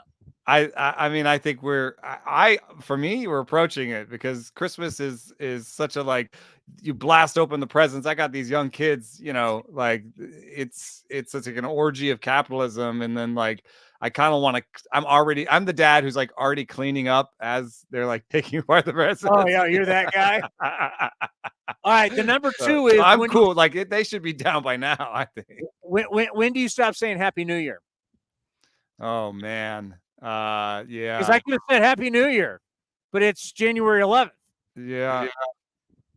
You got to stop by the end of January, at least. Larry David says after 3 days, it's done. After January 3rd? It was January 3rd. No more happy. I think it was January 3rd. No more Happy New Year. I kind of agree with that. All right, Eno. So as I get older, I get more Larry David likes. So I think I agree with it. Well, it's really George Costanza. Larry David is the real George Costanza. Yeah. Okay, so it's been a while. We're talking for the first time, and we're on for the first time since the winter meetings in Nashville. Not a ton has gone on, but really the interesting thing for me that has happened, and it's really tough, I think, for a lot of the baseball media to wrap their arms around it, is when you look at the moves by the Dodgers. The Dodgers were smart all along with their Time Warner deal, and it looked like a bad deal early because so many people didn't get to watch their games, but they said, don't worry, long-term it's going to be big, and it has been. And at the same time, you got teams in their division, the Padres, the D-backs, the Rockies. They don't even have cable deals anymore. The Giants, they still have a cable deal. They just can't give anybody any money. Really, it's funny to look at our game to see how our game is moving forward and all the moves are being made. And it's a lot about cable money. Yeah, and I think that the teams that are doing well now and are have some money to spend and I feel a little better about their financial futures are the teams that like with A's Cast, like went out and like thought of new ways to do things. So the Chicago Cubs just took Shota Imanaga from basically the Giants, and it wasn't a huge outlay, but it could go up to 80 million if he's a good pitcher with all the options and stuff. And they're outspending people that like the Arizona Diamondbacks who like don't know what their deal is. Like the Arizona Diamondbacks got taken over by MLB Network, and MLB, did their production on their TV. Well, the Cubs, had to go through a couple years of austerity where people say, you need to be spending more than this. And they say, well, we just started up our own TV network and like, we need to get that on, like they were trying to get that on the ground during the pandemic. So like they did that work and they get to kind of reap the rewards. So the teams that are doing the best are the teams like the Mets, the Yankees, the Cubs, the teams that like came up with an alternate reality in terms of just, I need to go to Bally's or I need to go to Comcast and get and depend on that money. That's like you're depending on somebody else's, on some other arrangement that's depending on cable, which already we've seen from the numbers, people are cutting cable in droves. So I think it did help the Dodgers and other teams to have some foresight. The Dodgers also did some really creative accounting, with Yamamoto, with a lot of their guys. Mookie Betts, 100 million of that is deferred. With Shohei Ohtani, it's a ridiculous amount. It's like 680 million of that is deferred. The reason that deferring makes sense is twofold. You not only is money later worth less than money now because of inflation, but also, part of the reason why the Giants have had a difficult time bringing people in is because of the taxes in California. And so there's an interesting piece that's been out, but it's the most interesting thing about Ohtani's contract to me is, in essence, it's a tax dodge because he's going to get $690 million of this after he leaves California. Like he can receive that money somewhere else. He could receive it in Texas, Florida, Japan, wherever it is, and not pay the California state income tax on it. And so I've been telling people with the Giants, like they need to come up with something like that where they give a huge signing bonus or they put the money on the back end.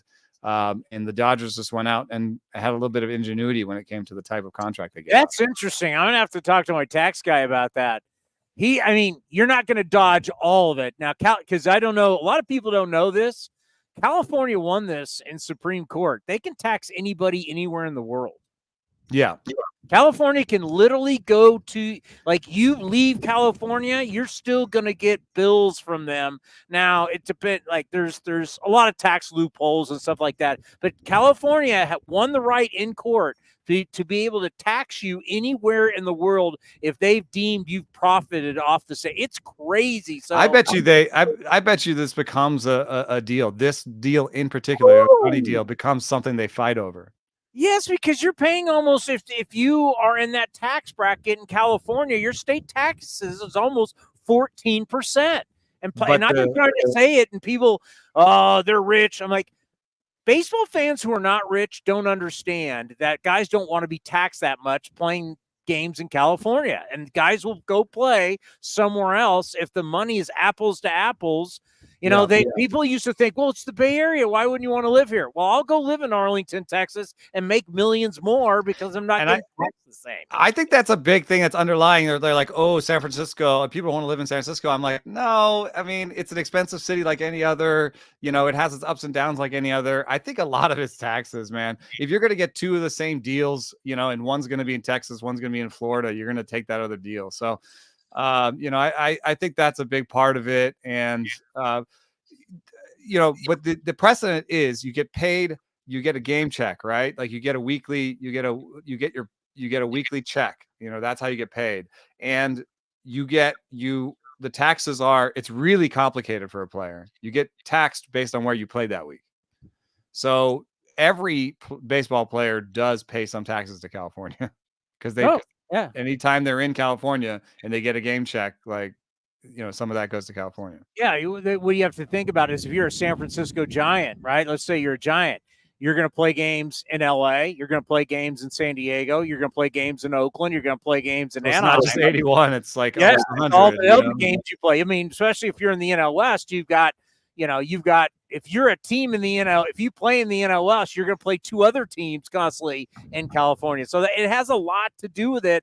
And we always address that as a San Francisco thing. We never address that as an Oakland A's thing. Yeah. We never address that. We always say they don't fish in the same pond necessarily free agent wise. But we've talked about you build a new stadium. Well, you'd be in the same problems that these other teams do when you talk about trying to land big free agents. But speaking of the A's and just having Bobby Crosby on and really thinking about it, because there was a lot of negativity to last season, obviously, but you got to watch some young players and see some young players and say, okay, there's a few guys that can play. You start looking around the division where we are on January 11th, Texas, we'll see. I'm obviously won the World Series. They're going to be good. We'll see what's going to happen in Houston. I mean, obviously, no clue about Anaheim, right? And then you got Seattle their cable deal's a mess, and they were a team that's supposedly in a window, and they're dumping money. What do you think about right now, January 11th? What do you think about the AL West? Yeah, I mean, the Astros still project on paper as a team that, is going to be top 5, top 10. But I don't know. Every year I believe that a little bit less as the core gets older. I'm not sure that the younger players that are coming in are the same quality as the ones before. And also their player development system, they're changing it. They're losing guys. They lost a guy to the Giants. They lost Sarah Jealous is a great analyst to the Pirates. They're actually in the process of losing more from my sourcing. So like there's a bit of a brain drain happening from the Astros. And so I think they're gettable. And the Rangers had this really weird thing where not only did they kind of have a storybook ending to the season. I mean, they were a wild card that went through all the way through. But they have they lost Jordan Montgomery. They don't have any money. We're just talking about this with Bally's. They couldn't really spend to get new players. And they still have Max Scherzer and DeGrom hurt for the first half of the season. So they're going to go into the season in their starting rotation. They're going to have Nathan Eovaldi, who's often hurt, John Gray, who was hurt to end the season, Dane Dunning, Andrew Heaney, who's hurt all the time, and then a guy from their minor leagues because Scherzer and DeGrom won't be ready. So it's not a great rotation. And so they seem gettable. The Mariners just spent the offseason cutting money. I mean, they did the paperclip game a million times where they traded and traded and traded, but it looks like the same team they were last year with different names on the back of the jerseys. So I think they're gettable. So I mean, I could see 88 wins winning this division, and that would be a little bit of a surprise for the A's, but they're ascending, and it's all young players, so you never know what you're going to get. Yeah, I'm not saying I'm not projecting anything. I'm just saying A's are going to be better. Younger players are going to be better. It's going to could be a far more interesting year than people have thought. That's all I'm going to say. My favorite player on the A's is Joe Boyle. He's a big kid, throws hard. I love his stuff. I know he has command issues, and it's command issues with a capital C. But this is the guy with the best stuff we've seen in an A's jersey in a while, I think. And I mean, Mason Miller, but Joe Boyle can actually, I think, start. I think Mason Miller is going to be their closer this year, is my guess. Yeah. So with those two, they have stuff that can bang with anybody. They just need to get some guys to fall into place behind them, I think. Well, you just start thinking, I mean, like we were talking about, if all of a sudden you see Noda and Geloff and Ruiz, and if Rooker has another, like you start putting it together, you can go, I see something. Mm-hmm. I see something that's going to be a lot better than, because the projections of everybody has just wanted to focus on Vegas, ballpark, and no one wants to actually address what's happening with the actual team. And that to me is a good thing for Mark Kotsay and his staff going into spring training. Fine, don't focus on us because at some point you do have to play games. Yeah. I wish they had, what's interesting is they seem to have a lot of pitchers that either have command and wide arsenals and not much stuff, or guys who have a lot of stuff and no command. So they've got the Medina Boyle crew, and then they've got the more Sears Blackburn crew. It'd be great if they had somebody who had both. That's not been where they're shopping. So I don't even know who has that anymore. Let's be honest. Yeah. I mean, the average team's going to use 12 to 13 starters. I think it's ridiculous the way we cover our game now. Like I was listening on MLB radio, Sirius XM. They mentioned, and that's going to be their 5. I mean, who uses 5 guys? Right, no one's used 5 guys. The last time we saw, was it the Tigers in 2000 when they played us? Was it 2013? Oh, they actually got like 200 each or 180 each from their 5 guys. 7 starting pitchers. That's the last team. Like everybody's going to go through a ton of start. No one has 5. You got to have double digits. It's just a reality. Yeah, the Dodgers actually, without anybody really noticing it, half of their pitchers pitched half of their games on extra rest. So they were de facto kind of doing a 6-man rotation. They just didn't talk about it and call it that, and we didn't report on it that way, but that's what it was. So, yeah, you're going to expect that Kyle Muller, Joey Estes, when Freddie Tarnok gets healthy, Hogan Harris, those guys, they're not necessarily on the top 5 in the depth chart to start the season, but they're going to matter. And, so everything you can get out of them. That's why I do think it was a big deal that Pike Goldschmidt, the director of R&D, was put on a little bit of a player development track where that's more his focus right now. And I think that's really important for them because, more than almost any other team, the A's need to get as much as possible from the guys they already have, So getting the best out of Hogan Harris, getting the best out of Freddie Tarnok, that's going to be as important as who they trade for in the future or who they draft. Any of the big names that are still out there, are you shocked that they haven't signed, whether it's Snell, Hader, Montgomery, Bellinger, Chapman? Shocked any of these guys haven't signed yet? It's January 11th. Yeah, I think the ones that do actually surprise me a little bit are the closers because they're not waiting on Ohtani. They're not like, who are they waiting for? Hader wants to beat the Edwin Diaz deal.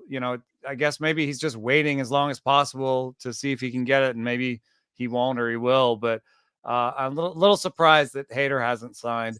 Snell and Bellinger are really interesting, and Montgomery are really interesting because they lead the market right now, but they're not without questions.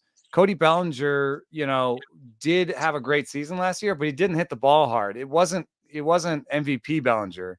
It was a new sort of version of Bellinger. So if you're signing him, you're worried, is he going to come off a center? Is the fact that he didn't hit the ball hard, is that going to come back to bite him? Snell was the Cy Young. And so you think, he should get whatever he wants, but he's also had like 2 out of every 3 seasons, he gets 120 innings. So, how worried are you about that? Montgomery just had this great run through the postseason. He struck out below average batters last year. And this is a league where everybody wants strikeouts.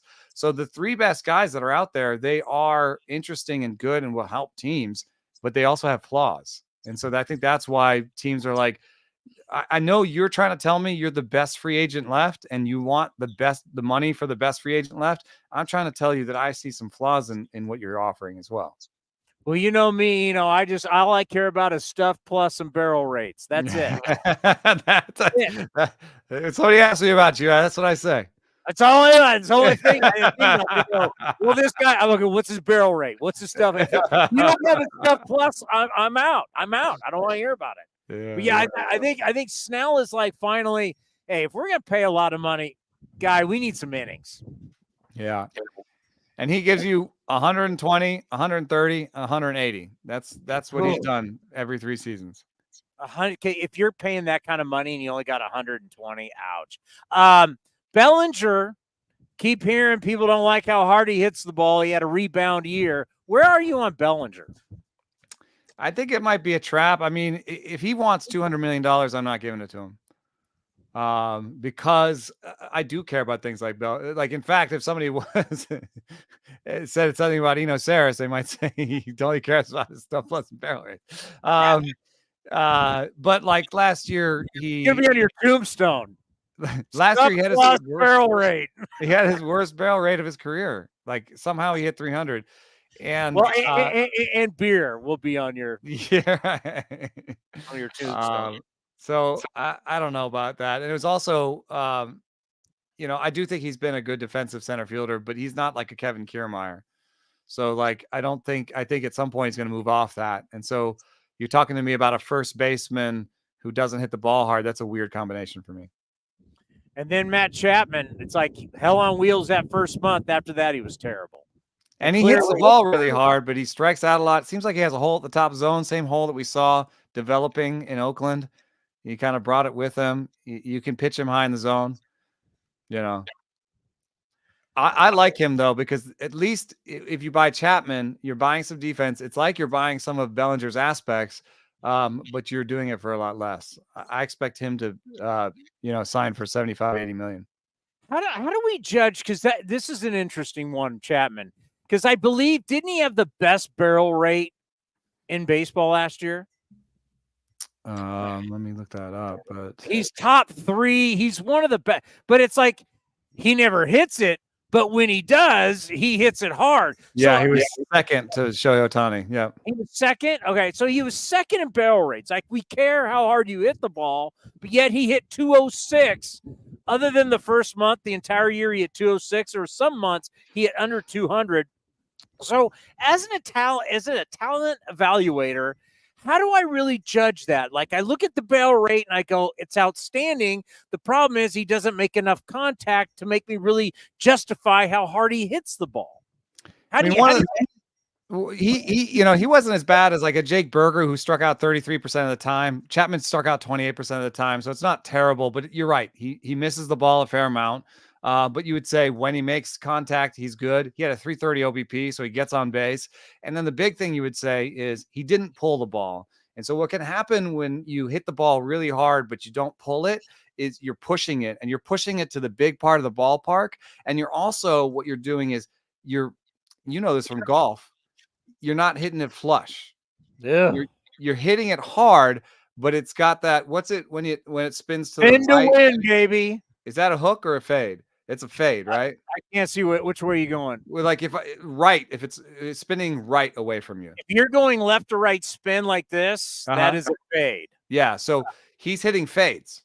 So he hits it 112, 115 miles an hour, and that's great, but it performs more like 100-mile-an-hour thing because he puts so much hitting it to the on deeper part of the ballpark because you're fading it. I got it. Yeah, you hit more into right center, and it's easier to get. But the nice thing is, you look at Chapman's history, that you might say, well, maybe that's due to injury or some sort of approach, because he pulled the ball 48% of the time in 2022 and had more homers. So I think, personally, I would expect him to hit 240 with like 25 homers next year and league-leading defense and be kind of a 3-win player. So, that's a guy I'm interested in putting on my team. All right. The most important thing of this interview, it's cold. It's wintertime. Everywhere you go, it's cold all over the United States. What beer? When it is cold, when you are freezing cold, what is the beer to be having at this time of the year? Because it does not feel like spring. We're in the dead of winter. Well, I got one, and you can enjoy this one even. Guinness Zero. Guinness Zero is my favorite non-alcoholic beer. If you are doing dry January, you can still get the feeling of a stout, a nice, thick, sort of homey, wintry feeling beverage. Has zero alcohol, and it is, I think, the best tasting non-alcoholic beer out there. So I think that's a good way to do all things. If you aren't doing dry January, then just get a regular, I think, porter. You don't have to go into 15% and blast yourself to the moon. You can get a nice porter, 6%, gives you that thick kind of I'm by the fire feeling. Thick winter, thicker in the winter. Yeah. Put on that winter weight. All right. Good stuff. We miss you. Yeah. Yeah, well, it's going to be a Happy while. New Year, Merry Christmas. We All missed those things. Get your lights down. Happy get your lights down. Wait, are you getting your spring training stuff ready to rock? I am, and I took a year off of Arizona last year, and I think I'm going to undo that error and say goodbye to Florida. Florida is more expensive. It's more humid. It's harder to get around. You can't see as many stadiums. You can't get to as many players. You're dealing with spring breakers. I think I'm back to Arizona. All right, so we'll see you over at Ho Cam then. That's right. We'll talk to you before then, though. But thank you very much. We'll talk to you soon. All right, thanks for having me. The great Eno Sarris, play the man's. The Enos Sarris Show is sponsored by Fieldwork Brewing Company. With 8 taproom locations in Northern California, Fieldwork brings you fresh craft beer direct from the source. Fieldwork will also ship beer direct to your door if you live in California. Visit fieldworkbrewing.com. Where am I looking now? On that one, but we should go to break so we can fix the other camera to get ready for the next guest we have come up here. I don't know who it is, but there will be someone else. We have a lot to talk about. He just said a lot there to respond to. So you want me to? All right, when we come back, I think it looks good. I think you and Delaire are doing an outstanding job, by the way. Thank you. We appreciate that. Both of you guys look like you're working the Winter Olympics, but you guys look good. More from Fantasy Camp next, right here on A's Cast Live.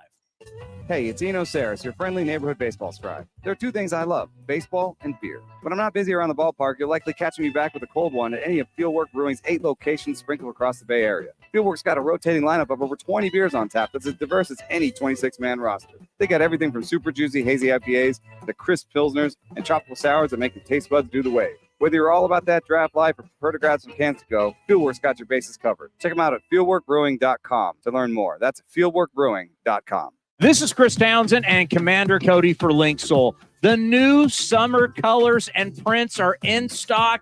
The new polos, lightweight, all the colors you want. Fabulous. We got our new order. My wife is so happy that I'm dressing so much better. All thanks to Link Soul. You name it, whether it's polos, whether it's shorts, anything for your summer needs, you need to revamp your wardrobe. You go to linksoul.com and they got great summer deals. Go to linksoul.com. That's linksoul.com.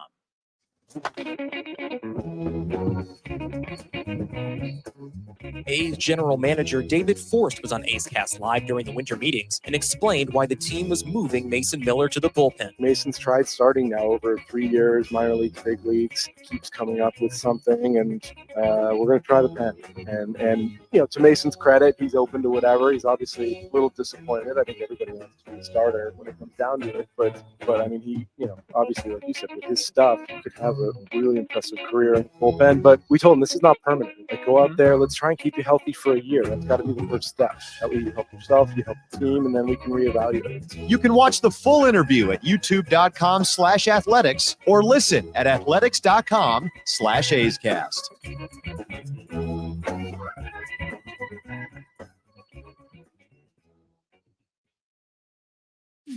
If you're looking for a new mattress, Nest Bedding has you covered. Sleep on the same mattress Hall of Famer Ricky Henderson sleeps on. Nest Bedding is the #1 brand of online mattresses and the Bay Area's favorite mattress store. Take home the Easy Breather pillow. The New York Times calls it their #1 pick. You can navigate their easy-to-use website, nestbedding.com. That's nestbedding.com. Green and Gold fans, use the coupon code Oakland and you get 10% off your entire order. Nest Bedding, love where you sleep. If you're looking for a great place to eat and watch games, go see our friends at the Chicken Pie Shop of Walnut Creek. The Chicken Pie Shop is one of the hottest restaurants in Walnut Creek. You're not going to find a better menu, and come try their world-famous chicken pie that has been served in Southern California for 86 years. Spacious indoor and outdoor dining, perfect for your next private party or corporate event. Don't forget free parking. For more information, go to chickenpieshopwc.com. That's chickenpieshopwc.com.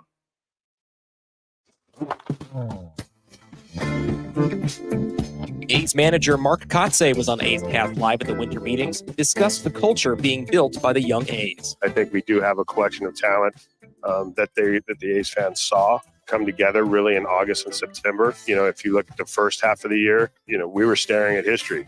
Zach Geloff showed up.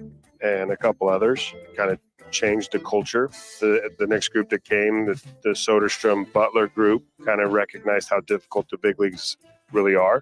I think the culture that was built in September amongst this young group is going to continue forward in spring training. They're going to continue to challenge each other. They're going to continue to hold each other accountable, which is all the right things to build going forward for winning ball club. You can watch the full interview at youtube.com/athletics or listen at athletics.com/A'sCast.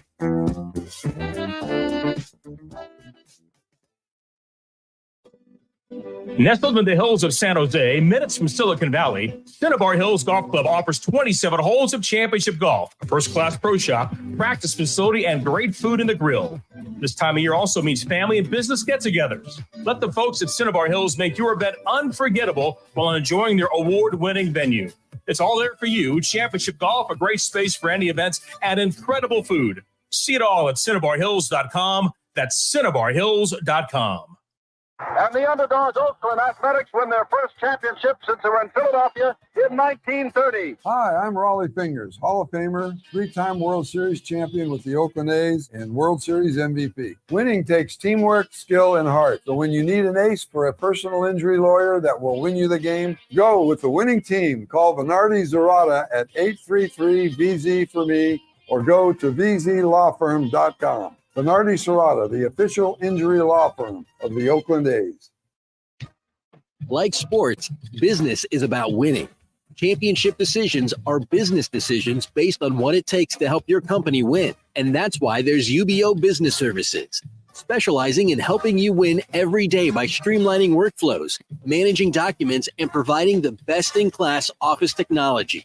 Make your championship decision with UBO Business Services. Visit them at ubeo.com. That's ubeo.com.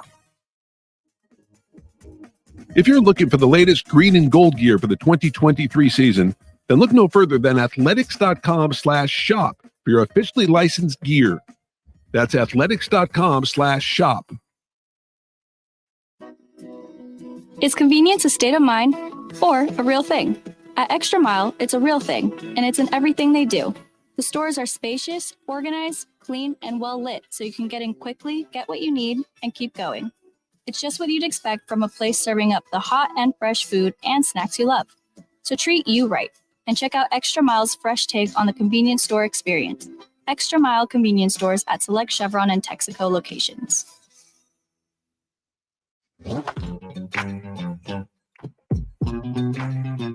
Angels manager Ron Washington was on A's Cast Live in Nashville and talked about his new role with the organization. It's about making a difference. It's about teaching, which the game certainly need more than any time it ever needed it, because the baseball players now are young.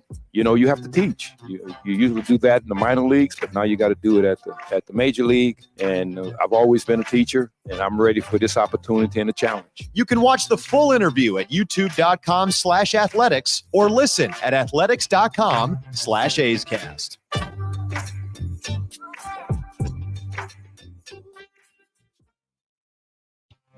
The A's YouTube page is your go-to destination for A's video content.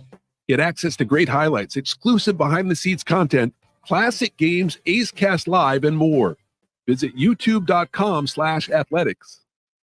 It's almost that time again, A's fans. Spring training will be here before you know it, and the Oakland Athletics will be celebrating 10 years at Ho-Ho-Cam Stadium. Now's the time to make plans to catch us in Mesa, Arizona, starting on February 24th, and enjoy the sunshine of your family and friends. Lawrence Butler, it's a fly ball to left field that's deep. Has a chance opposite field, home run, Lawrence Butler. Grab your tickets early for the best seats at the lowest prices as your green and gold take on the Giants, Padres, Cubs, Angels, and more at Ho-Ho-Cam Stadium. Don't wait. Get your tickets at athletics.com/spring. That's athletics.com/spring. Hey, A's fans. You know that running your own business is a slugfest every day. That's why businesses have been counting on Mechanics Bank since 1905. From operating lines of credit to equipment and real estate loans, they can help build your lineup to meet today's challenges and prepare for tomorrow's opportunities. Stop by your local branch or visit mechanicsbank.com today. Mechanics Bank, the official East Bay bank of the Oakland A's. Member FDIC and equal housing lender. All loans subject to program eligibility and credit approval. Streaming from the East Bay, A's Cast Live continues with Chris Townsend. Well, he's just basically a television star. That's who he is. The great Dave Stewart is with us here on A's Cast Live. A's Hall of Famer, how are you? Man, I'm cold. It is cold. This is some chilly stuff out here, boy. It's Arizona. It's winter. It's windy. It is what it is. I don't expect it this time of year, though. This is the weather that we're supposed to be getting in maybe December, maybe.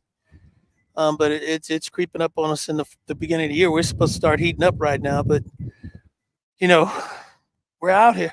Yeah, doing the thing that we love to do best. Grinding, baseball. Baby. Oh, well, we're playing baseball, man. Well, that's the thing. It's like I talked about last time we saw you at the winter meetings, right? We're at the Opryland Hotel. It's all about the business of baseball. The cool thing is it's uniforms, it's dirt, it's grass, it's back to the actual game. It's like, here we go.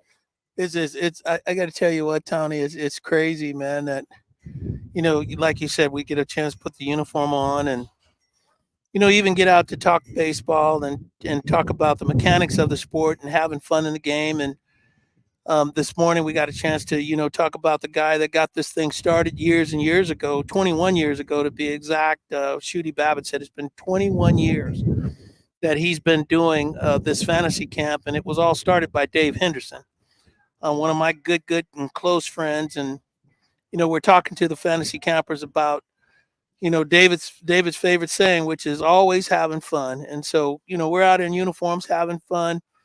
Games ain't that pretty, but we're having fun. Yeah. The guy always just smile on your face. I mean, how much he just enjoyed life. I don't think there's a better example.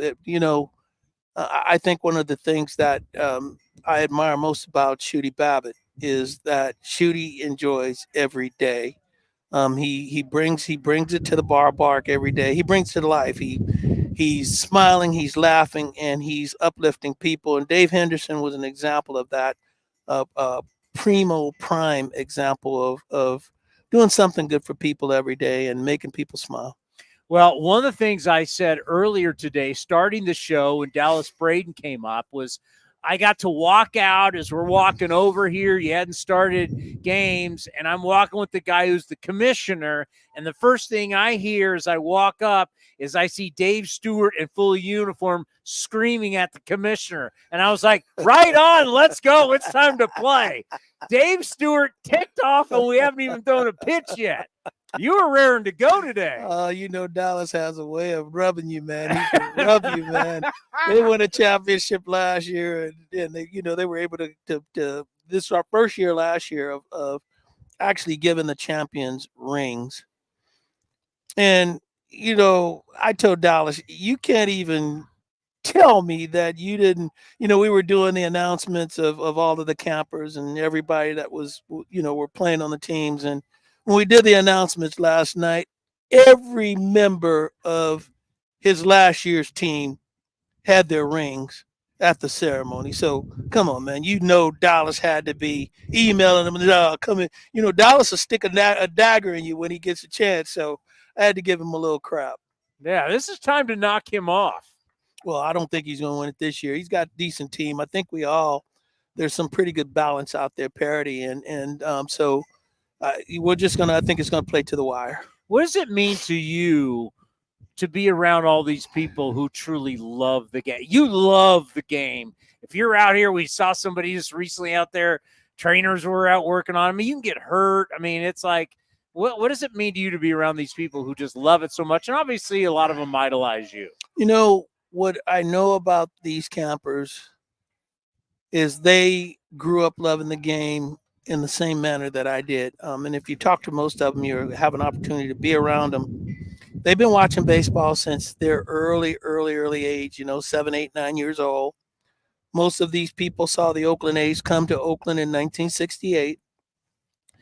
And it's a luck of a draw, quite frankly. I mean, God put me in a position and gave me enough ability and talent to be able to play at the next level as a professional. But most of these guys out here, even the women, they play in leagues at their ages. And we've got I think probably our youngest age this year will probably be about 34, 35 years old, but we're all the way up to 75 years old. And so when you see what's amazing is the 75-year-olds are out here playing just as hard as the 34, 35-year-olds. They're getting the best that they can when they're running down that first base line, or if they hit a ball for an extra base hit, they're doing the best that they can. And that's true love of the game, and I admire it. It's who I am, and I am who they are, because that is the one thing that brings us together. It's the one thing that we have in common. And you've now been doing this so many years. There's a lot of people you've gotten to know really well through these camps. There's a lot of campers here. Mello, I talked with Mello.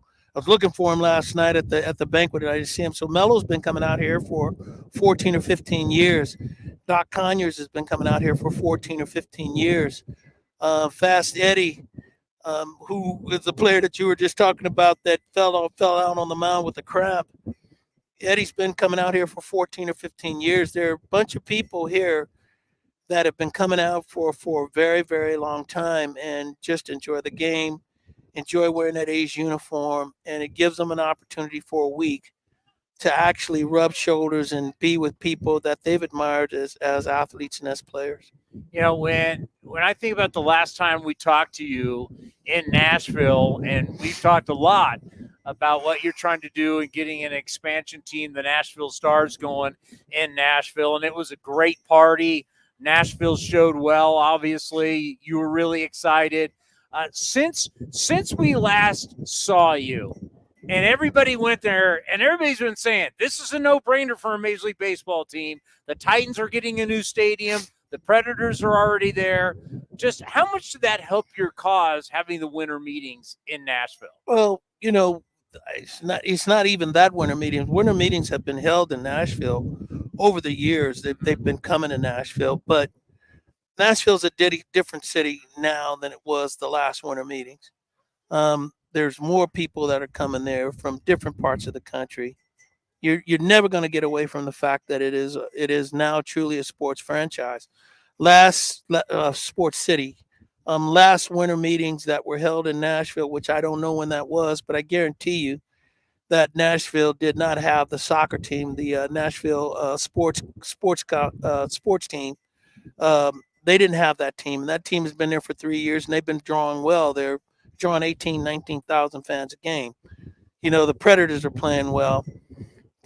Then when you get to talking about the Broadway area, which is, it's huge now, with tourists, with good food, with good music. It's just a bigger and better city than it was, years ago at the last winter meetings. And that's what I think attracts Major League Baseball, is the growth, the population of people, the different people from different parts of the country, the music, the food, the culture, and sports. It showed well. It definitely showed well. And that was the thing that, there's all kinds of cranes everywhere. Mm-hmm. The building that's going on there. It's a city that's growing. So it's a lot of fun to see. And I know for you walking around there, that had to be fun, because everybody knows we don't know when it's going to happen. We know it's going to happen, but the winter meetings had to be a good time for you. It was. It's anticipated. We're hoping it's going to be in 28 or 29. We're hoping. We've got Oakland, which I think that they're settled into what they're going to do in Las Vegas. I'm not sure. Tampa is still not really settled in what they're doing. So those two things still have to be solidified and binding in the communities that they're going to play in. And then, we've got the CBA coming up, and we don't know how that's going to play out. And so we've just got some things that are up in the air. We'll see what those things bring. But, I think that Nashville is the place that baseball is going. It's going to be a 2-city expansion. We're not sure about the second city, but I believe that Nashville on the east side is the place that people want to play. How much are you looking at what's been going on with all the RSNs and think about your future ownership? We've looked at it. And Major League Baseball, I think, has taken an approach that they'll carry some of the load, and they did that in this past season. There are so many things that are happening streaming wise. You've got Apple is coming in. You've got a lot of streaming networks that are gonna come in and make this thing, competitive, so that a company like Bally's, who had to bail out, that they're not the only outlet. We got our regional, as you said, the regional sport networks. We got a lot that's going on in baseball. MLB has been very, very smart in what they've been doing in that area, and their reach in that area. And so I'm not real concerned about it at this time. Major League Baseball has shown that they will do whatever it is that they have to do to make sure that teams are taken care of when it comes to that. But I mean, there may be an opportunity as a franchise to do it yourself, like the Yankees are doing, and some of the other franchises in baseball are doing. We weren't so crazy to create A's Cast back in the day, were we? Hey, man, I think that was a smart thing to do, without a doubt. Foresight. No one thought I was that smart, but now they're going. See there? I'm giving you your props. Maybe.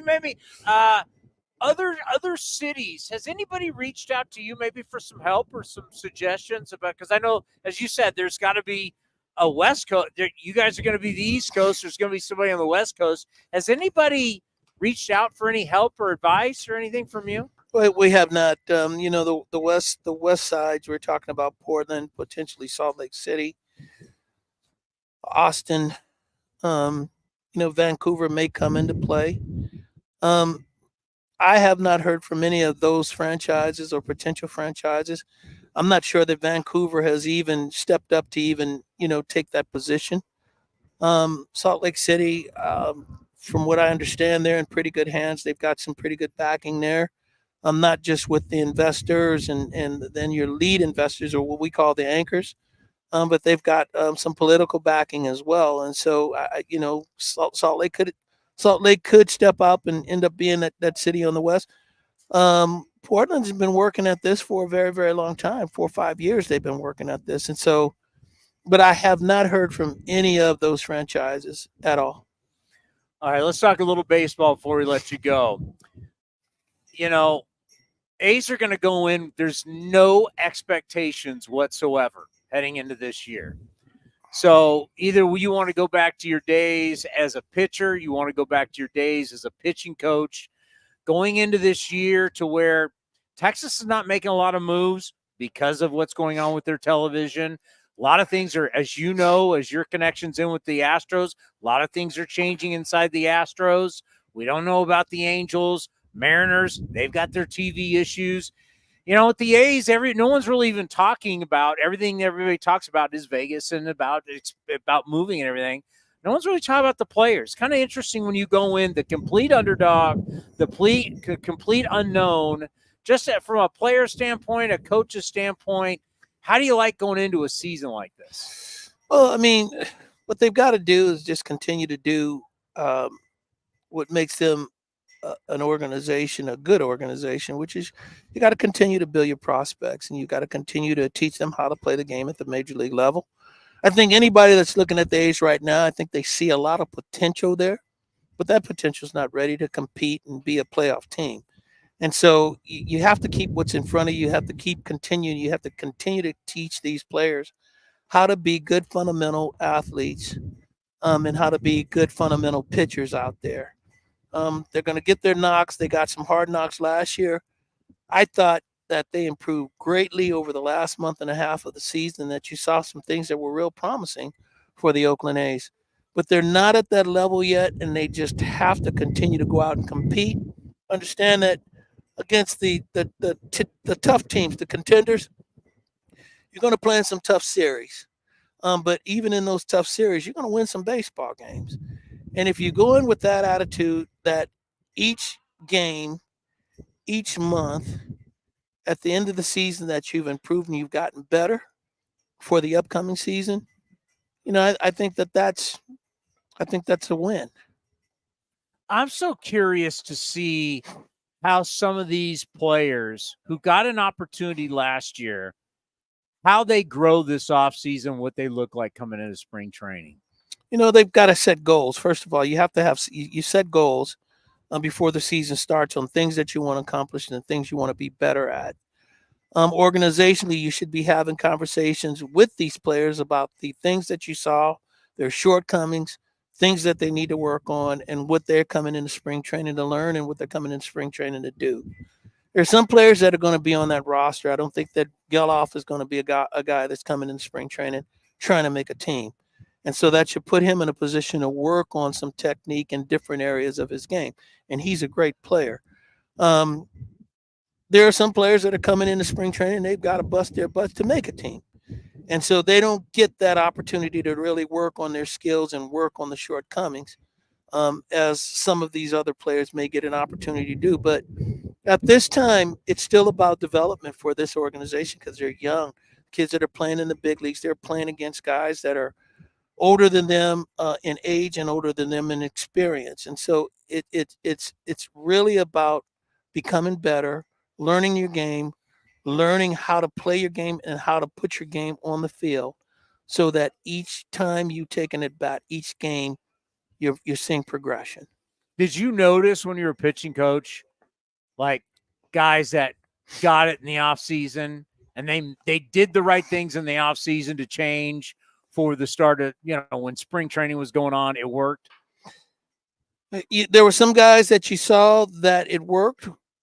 When they came into spring training, there were some guys that you saw that were trying to accomplish what you set for them as goals and combine those goals with their goals. And then there were some guys that just said, it doesn't work for me, and they didn't want to do it. You can see who those players are. You know who they are. And, I have a strong regard for the player that at least plays it out to see if it's going to work for you.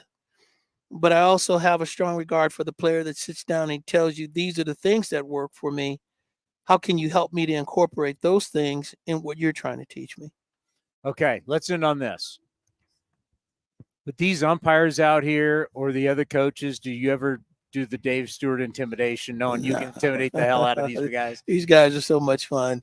Dallas Braden said last year you got really mad, and at one point he realized, So I think, come on, do you ever get the Dave Stewart thing going? Hey, Tony, I am competitive. I do get a competitive moment every now and then. I'm a black belt. I'm a World Series champion. I'm a World Series. You get do you start intimidating people out of here a little bit? Not with Take advantage of that. Not with the umpires and the campers. I think some of the campers really want to see that side of me. I do. I believe that they want to see it. And so, but when it really comes out is when we play the camp against the pros against the campers. On that day, I'm not taking any prisoners. I got to see him mad today. It was great. Everybody's a victim on camp. On the camper versus pros day, that everybody's a victim. Are we going to see a lot of you on TV this year? Right now I think I've got more games than I did last year. I think I'm in the 70 range in games this year, which, I look forward to it. I love being a part of the broadcast. I love the guys. I love you and the guys that I work with. But more importantly, I enjoy the opportunity to really talk about baseball and allow people to see the game through my eyes. And hopefully those are teaching moments for them. That's the best part about this job, being around the game, which is the game that I love and the game that I grew up on.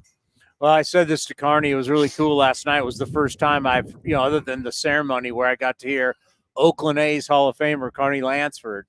And, we've always said it with you. It's so cool because both you guys grew up in the Bay Area. Both you guys grew up A's fans. Both you guys grew up watching the 70s teams.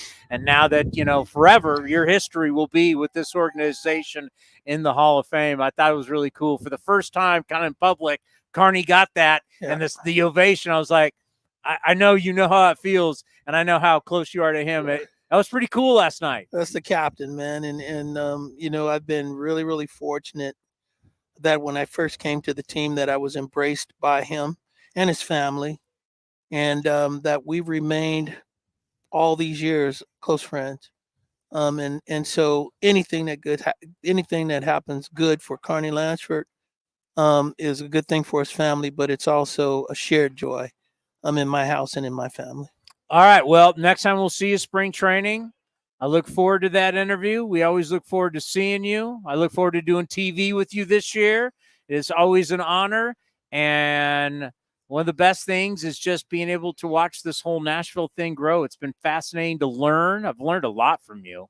And just to watch it grow and to be in Nashville and to see it and to see it's going to be one of the most special things this game's ever seen. Process is exciting, and the way we envision this project is going to be something new and different for baseball. And we're hoping to be example setters. We're hoping to be trendsetters. We're hoping to do something that's historic in the game of baseball. No doubt about it. The great Dave Stewart, Oakland A's Hall of Famer, right here on A's Cast Live. Another Oakland kid, Shooty Babbitt's going to join us next as we get you through fantasy camp here down in Mesa, Arizona. Hey, it's Eno Sarris, your friendly neighborhood baseball scribe. There are two things I love, baseball and beer. When I'm not busy around the ballpark, you'll likely catch me back with a cold one at any of Fieldwork Brewing's 8 locations sprinkled across the Bay Area. Fieldwork's got a rotating lineup of over 20 beers on tap that's as diverse as any 26-man roster. They got everything from super juicy hazy IPAs to crisp pilsners and tropical sours that make your taste buds do the wave. Whether you're all about that draft life or prefer to grab some cans to go, Fieldwork's got your bases covered. Check them out at fieldworkbrewing.com to learn more. That's fieldworkbrewing.com. A's manager Mark Kotsay was on A's Cast Live at the winter meetings and discussed the culture being built by the young A's. I think we do have a collection of talent that the A's fans saw come together really in August and September. You know, if you look at the first half of the year, you know, we were staring at history. Zach Geloff showed up and a couple others kind of changed the culture. The next group that came, the Soderstrom Butler group, kind of recognized how difficult the big leagues really are. I think the culture that was built in September amongst this young group is going to continue forward in spring training. They're going to continue to challenge each other. They're going to continue to hold each other accountable, which is all the right things to build going forward for winning ball club. You can watch the full interview at youtube.com/athletics or listen at athletics.com/A'sCast.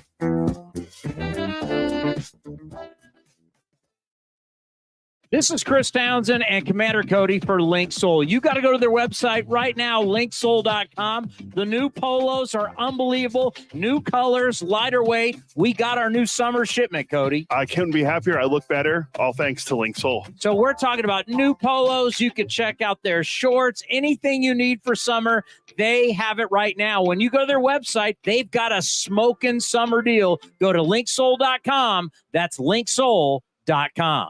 It's almost that time again, A's fans. Spring training will be here before you know it, and the Oakland Athletics will be celebrating 10 years at Ho-Ho-Cam Stadium. Now's the time to make plans to catch us in Mesa, Arizona, starting on February 24th, and enjoy the sunshine of your family and friends. Lawrence Butler, it's a fly ball to left field that's deep. Has a chance, opposite field, home run, Lawrence Butler. Grab your tickets early for the best seats at the lowest prices as your green and gold take on the Giants, Padres, Cubs, Angels, and more at Ho-Ho-Cam Stadium. Don't wait. Get your tickets at athletics.com/spring. That's athletics.com/spring. A's Cast Live continues from the town. Here's Chris Townsend. You know, when you're down here, and this event means so much to so many different people, and everybody loves being a part of it. The campers love it. Coaches love it. Staff loves it. We now love the past couple of years being a part of it. But there's got to be somebody that is the glue, that is the person that understands what Dave Henderson meant to this whole deal.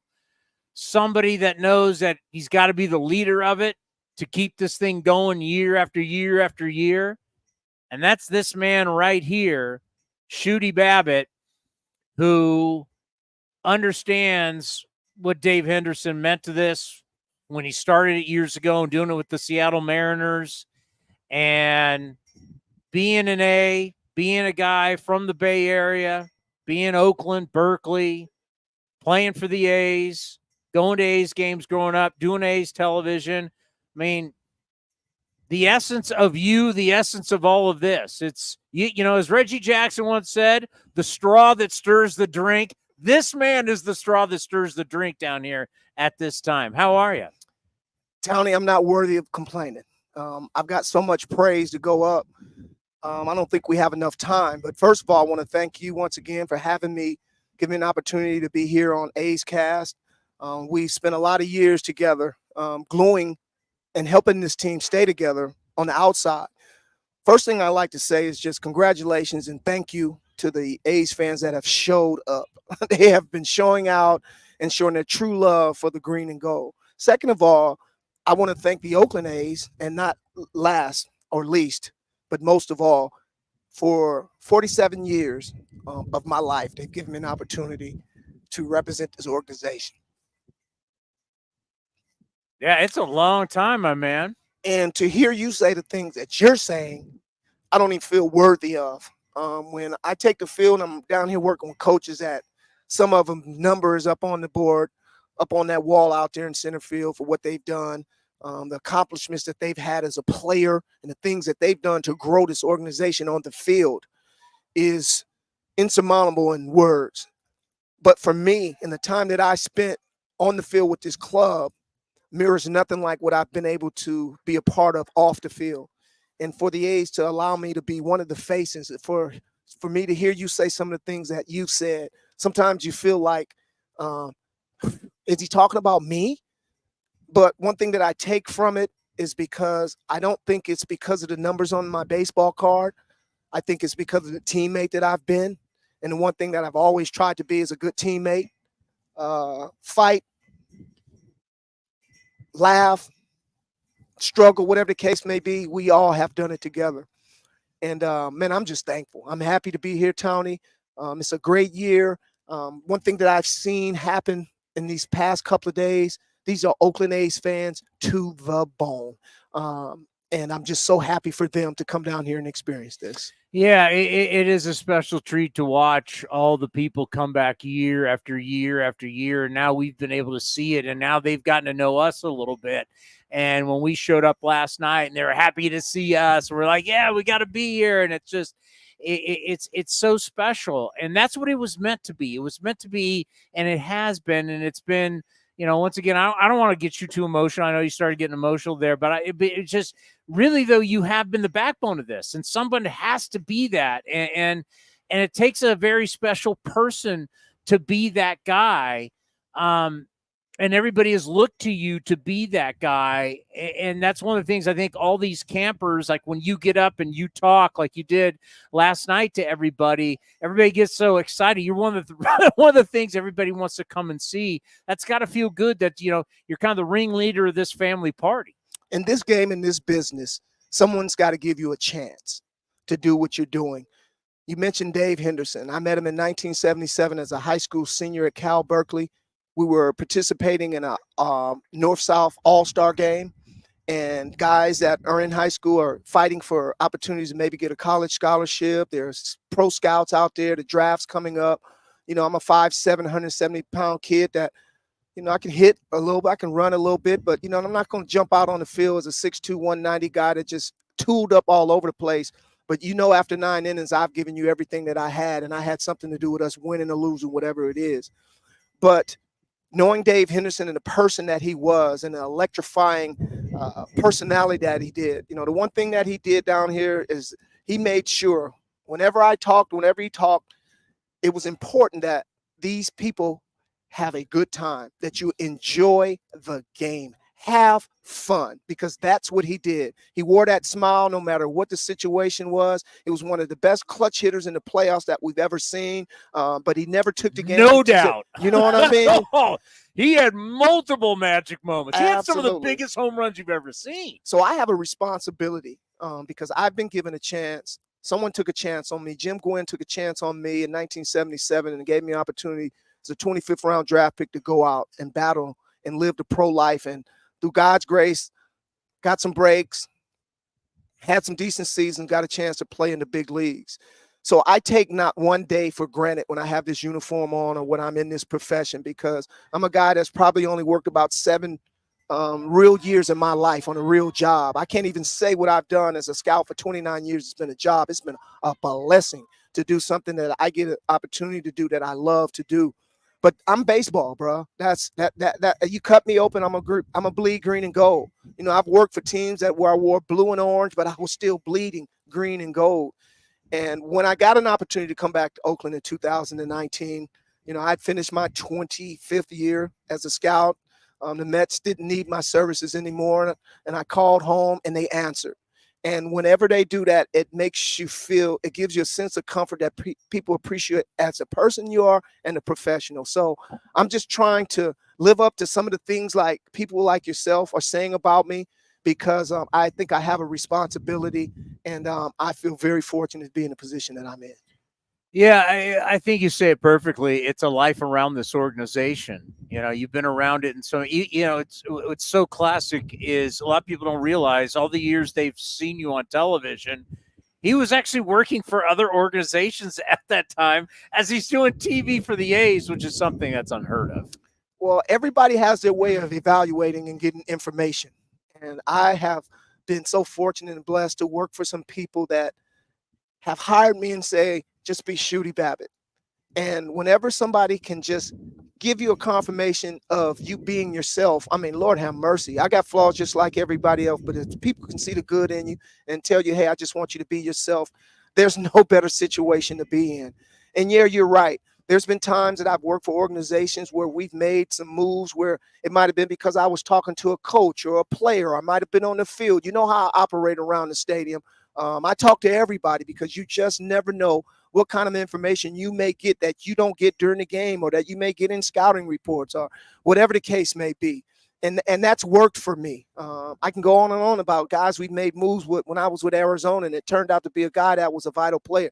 It's a great move by the organization. I don't take credit for those type of things because that's my job. But yeah, it's amazing. And a lot of scouts used to ask me, so man, how are you scouting and doing TV for the A's? I said, well, who do you work for? I said, that's the only business you should be worried about. It was a hell of a deal. So I recently hosted that Santa Clara baseball banquet that's been going on. It was the 38th, and we honored some scouts.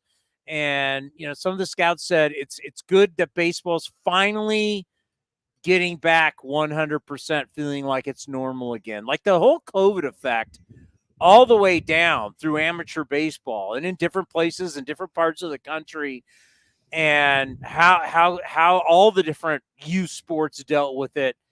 You know, talk about from what you've seen as now we're heading into 2024 as normal as it was before. No, it's getting there. Yeah.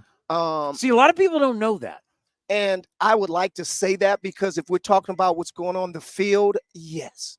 But I'm not that shallow where I just think that life just goes on inside the baseball stadium, because the people that come there and support the team, the people that work to keep the team operating in the studio, in the stands, in the front office, you name it, everybody that has a part of this, everybody haven't gotten back to that point. We're getting there. You look at us in society, we're more separated than we were before the pandemic. And I would just like to see people as a whole come to more baseball games, love on each other, more sons and daughters come into the game, the community come together and closer. I mean, there's so much going on in Oakland right now that I only think that it's going to make this city even stronger, because they're starting to take teams away and these type of things. But we've always been a community where we do pull together in tough times, and there are going to be some challenges moving forward. But man, oh man, it's been a great run. I'm not saying anything is finished, and I still don't believe we're moving out of Oakland. I might be naive and stupid and everything else, but till they start putting shovels in the ground and they start cutting ribbons and they start doing all that, I'm gonna keep hope alive, man. So we don't know what's gonna happen tomorrow, but all I do know is today is a wonderful day, man. Well, your job is to be in the bushes and to find those players, the next great Oakland Athletics. What do you see in our minor league system? How are you feeling going into spring training 2024? One thing that you know is that they're going to be competitive. And as we make moves, we've lost some really good players. But this is an organization and a front office that understands that you don't need to pour it all in one pot at one time if there's not going to be gold in there, because there's 29 other teams that are trying to win. And some teams are in place to win now. They make moves to win right now because they're that close. And being on the outside looking in, working for other teams and watching how the A's ran their business, there's a lot of chatter out there. But if you look at it now, being here, you understand the moves that they make. They make them for moves down the road, not for moves right now. And when you look at guys that came up last year, the Geloffs of the world, the Lawrence Butlers of the world, you got so many more in the pipeline. We've been drafting shortstops every year. I mean, Nicky Slicky was out there this morning getting his work in before everybody else. And this dude is going to be fighting for his job because there's more guys coming. But that's what they're going to have to be able to confront when they come to the big leagues. A guy like Nick Allen is not going to let anybody outwork them. And I think what's happened is that's the culture here, because there's a lot of young kids that played with guys like Nicky and Geloff, and they're in the big leagues doing their thing right now, and they have the same dream. But they also understand the work ethic and the sacrifice that it's going to take to get there. So not only are they leading on the field, their example is leading in the clubhouse as well. So I'm excited. I mean, there's some guys that had good years in AA. If you talk to Bobby Crosby, I'm sure he's just gleaming about some of the guys that he's managed last year. So we're on the move. We're on the rise. I think when everything settles as far as the stadium situation and everything, I really think we're going to be in place right away to start competing for a championship. And it'll only take a couple of moves. So be patient, fans. Everything that happens, it happens for a reason. It doesn't make sense for us to go out and spend $100-some million on a player right now when it's just not conducive to what we're trying to do and what we're trying to get to. And I'm not speaking for the front office. I'm just speaking as a scout and what I see. And I understand the process. Yeah, when you look at the front office, and we were just talking to David Forst, I mean, you're talking about a guy who's been here like 25 years. A lot of these guys have been around, like yourself. You've been around for a long time. It says a lot about what's going on inside this organization. That's amazing you say that. We were having that conversation in the lunchroom today because we were just talking about guys that have been here for a while, and the new player development on the minor leagues was in there speaking. He was just talking about, he said, Shooty, man, I see you've been doing a lot. You've been around for a long time. He said, but I was having a conversation in a meeting, and they started asking people who had 5 years to stand up. The majority of the room stood up. They said, now the people with 10 years, 9/10 of the room stood up. They said people with 15, 3/4 of the room, they got up to 25 and 30 and people were still standing. And it's amazing. And it all boils down to the loyalty that it is installed or bestowed upon the people that work here. I mean, to get fired here, from what I've seen, you really got to mess up. People believe in you. They give you chances. They work with you. But it's that culture here, man. So you're exactly right, Tony. Just the loyal in our business is not used that much anymore as far as loyalty is concerned, because there's so many moving parts. But when you talk about loyalty in an organization to their employees, man, the Oakland A's have done a tremendous job of creating that for their employees. Well, your legacy, no question, will be as a top scout, your eye for talent. There's no question about that. Your legacy will be one of the top dressed men in television. The suits are amazing. Thank you. You know how good you look. But I really think a big part of your legacy will be this fantasy camp and how everybody loves you here for everything that you've done here. I mean, you've poured your heart and soul. And I think the number one thing is how much you've made sure that everybody enjoyed their time here and they got their money's worth. This event will be a big part of your legacy, my friend. George Devine once told me, George Devine Sr., rest his soul. And I used to ask him all the time because I respected the man. He was a true gentleman, and I wanted a real answer. And I wasn't sure which direction I was trending in this business because I was hearing so many things. And you know how this business is a tough business, Tony. And I said, Mr. Devine, I said, how do I really know that they like me? He said, Shooty, if they ask you to come back. This is my 21st year being a part of this fantasy camp. So I guess there's a little, they like me a little bit. How about that? But I appreciate you saying what you say. When I come here every day, I never forget that. I understand how fortunate I am to be in this position because there are guys that have done greater things in this business that don't get an opportunity to do what I do. And in short, it's not easy to do what I do. I mean, I've been a kangaroo court judge for the last 19, 20 years. I'm so glad to have Dallas here because he's magnificent. His energy, his creativity, what he's able to do to bring laughs from people. It's not hard because the one thing you don't want to do is say the wrong thing. You got ladies down and you got mamas and grandmamas, and you don't want things to come out your mouth that's not really things that your mama wouldn't want to hear come out of your mouth. But that's your job, and it's so hard. So I don't take that part lightly. But I'm so thankful, Tony. I really am, man. This game owes me absolutely nothing. Do you hear me?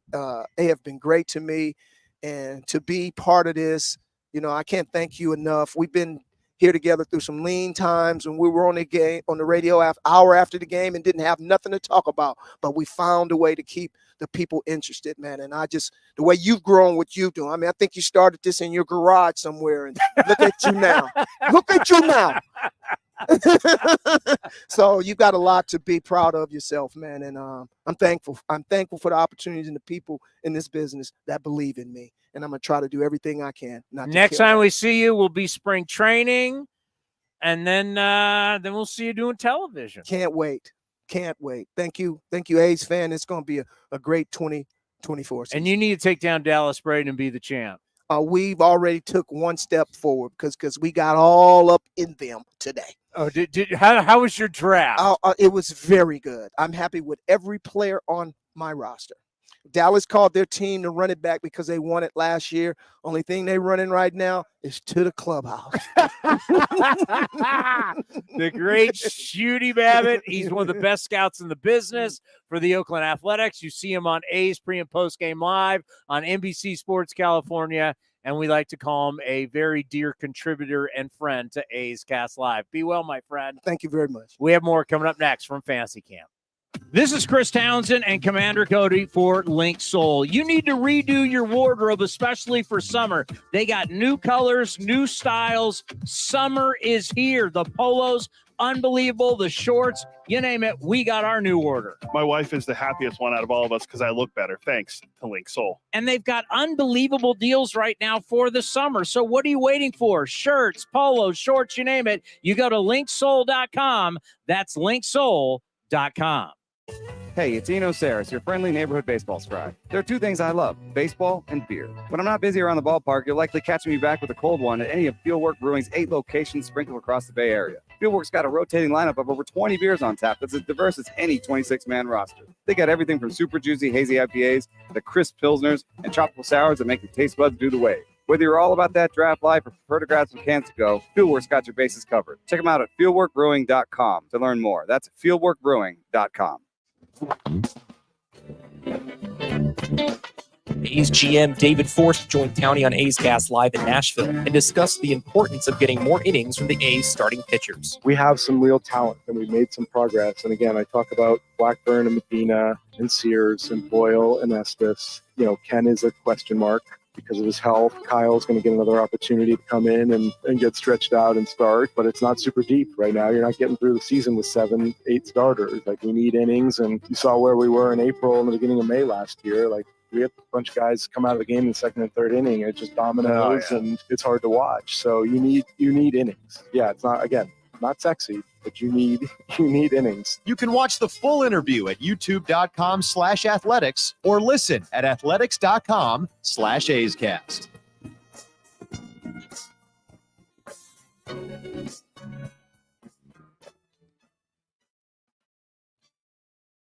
It's almost that time again, A's fans. Spring training will be here before you know it, and the Oakland Athletics will be celebrating 10 years at Ho-Ho-Cam Stadium. Now's the time to make plans to catch us in Mesa, Arizona, starting on February 24th, and enjoy the sunshine of your family and friends. Lawrence Butler, it's a fly ball to left field that's deep. Has a chance opposite field. Home run, Lawrence Butler. Grab your tickets early for the best seats at the lowest prices as your green and gold take on the Giants, Padres, Cubs, Angels, and more at Ho-Ho-Cam Stadium.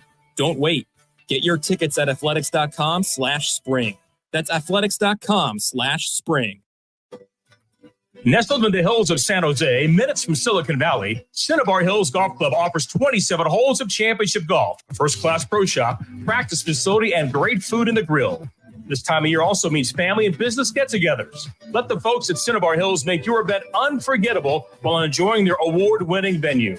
It's all there for you. Championship golf, a great space for any events, and incredible food. See it all at CinnabarHills.com. That's CinnabarHills.com.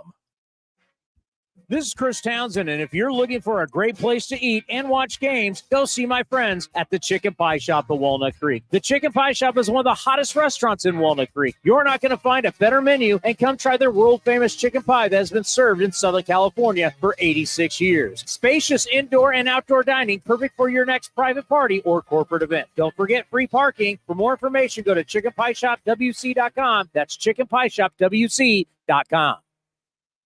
Hey, Billy, this deck is great for getting everyone together. Thanks. We're really enjoying the outdoor space, especially on a day like today. What's the material? Humboldt Redwood from Ashby Lumber. They gave us a great deal, provided us with a quick quote, and we couldn't be happier. We even found a great contractor through their online contractor directory. Don't miss a day outdoors. Visit Ashby Lumber in Berkeley or Concord to see our stock of naturally strong, naturally beautiful Humboldt Redwood. Find out more at ashbylumber.com for all your building needs. Ashby Lumber. New Guardians manager Stephen Vogt joined A's Cast Live in Nashville to talk about working toward the opportunity to become a manager. From the beginning, just give me an opportunity. I just want to earn an opportunity. And I told Alyssa when I was covering the minor leagues, I'm like, man, I can just get to the big leagues and somebody gives me a chance, I'm going to do it. And and then I know I can coach. I know I can go straight to the big leagues and coach. I know if somebody gives me an opportunity, I can do it. And then just get me in that interview room. I know if I can get in that interview room, I can show them who I am.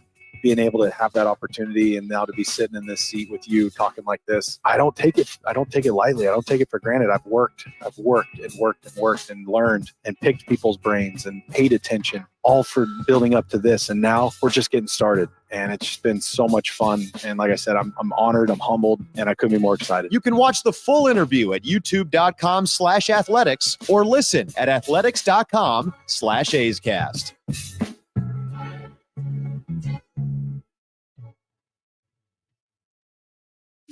If you're looking for a new mattress, Nest Bedding has you covered. Sleep on the same mattress Hall of Famer Ricky Henderson sleeps on. Nest Bedding is the #1 brand of online mattresses and the Bay Area's favorite mattress store. Take home the Easy Breather pillow. The New York Times calls it their #1 pick. You can navigate their easy-to-use website, nestbedding.com. That's nestbedding.com. Green and Gold fans, use the coupon code Oakland and you get 10% off your entire order. Nest Bedding, love where you sleep.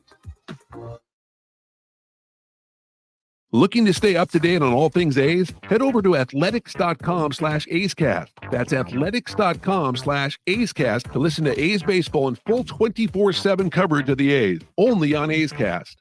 With a single click, you can stream great shows, live pre- and post-game coverage, and of course, all the great action of the A's this season. Head to athletics.com/A'sCast today.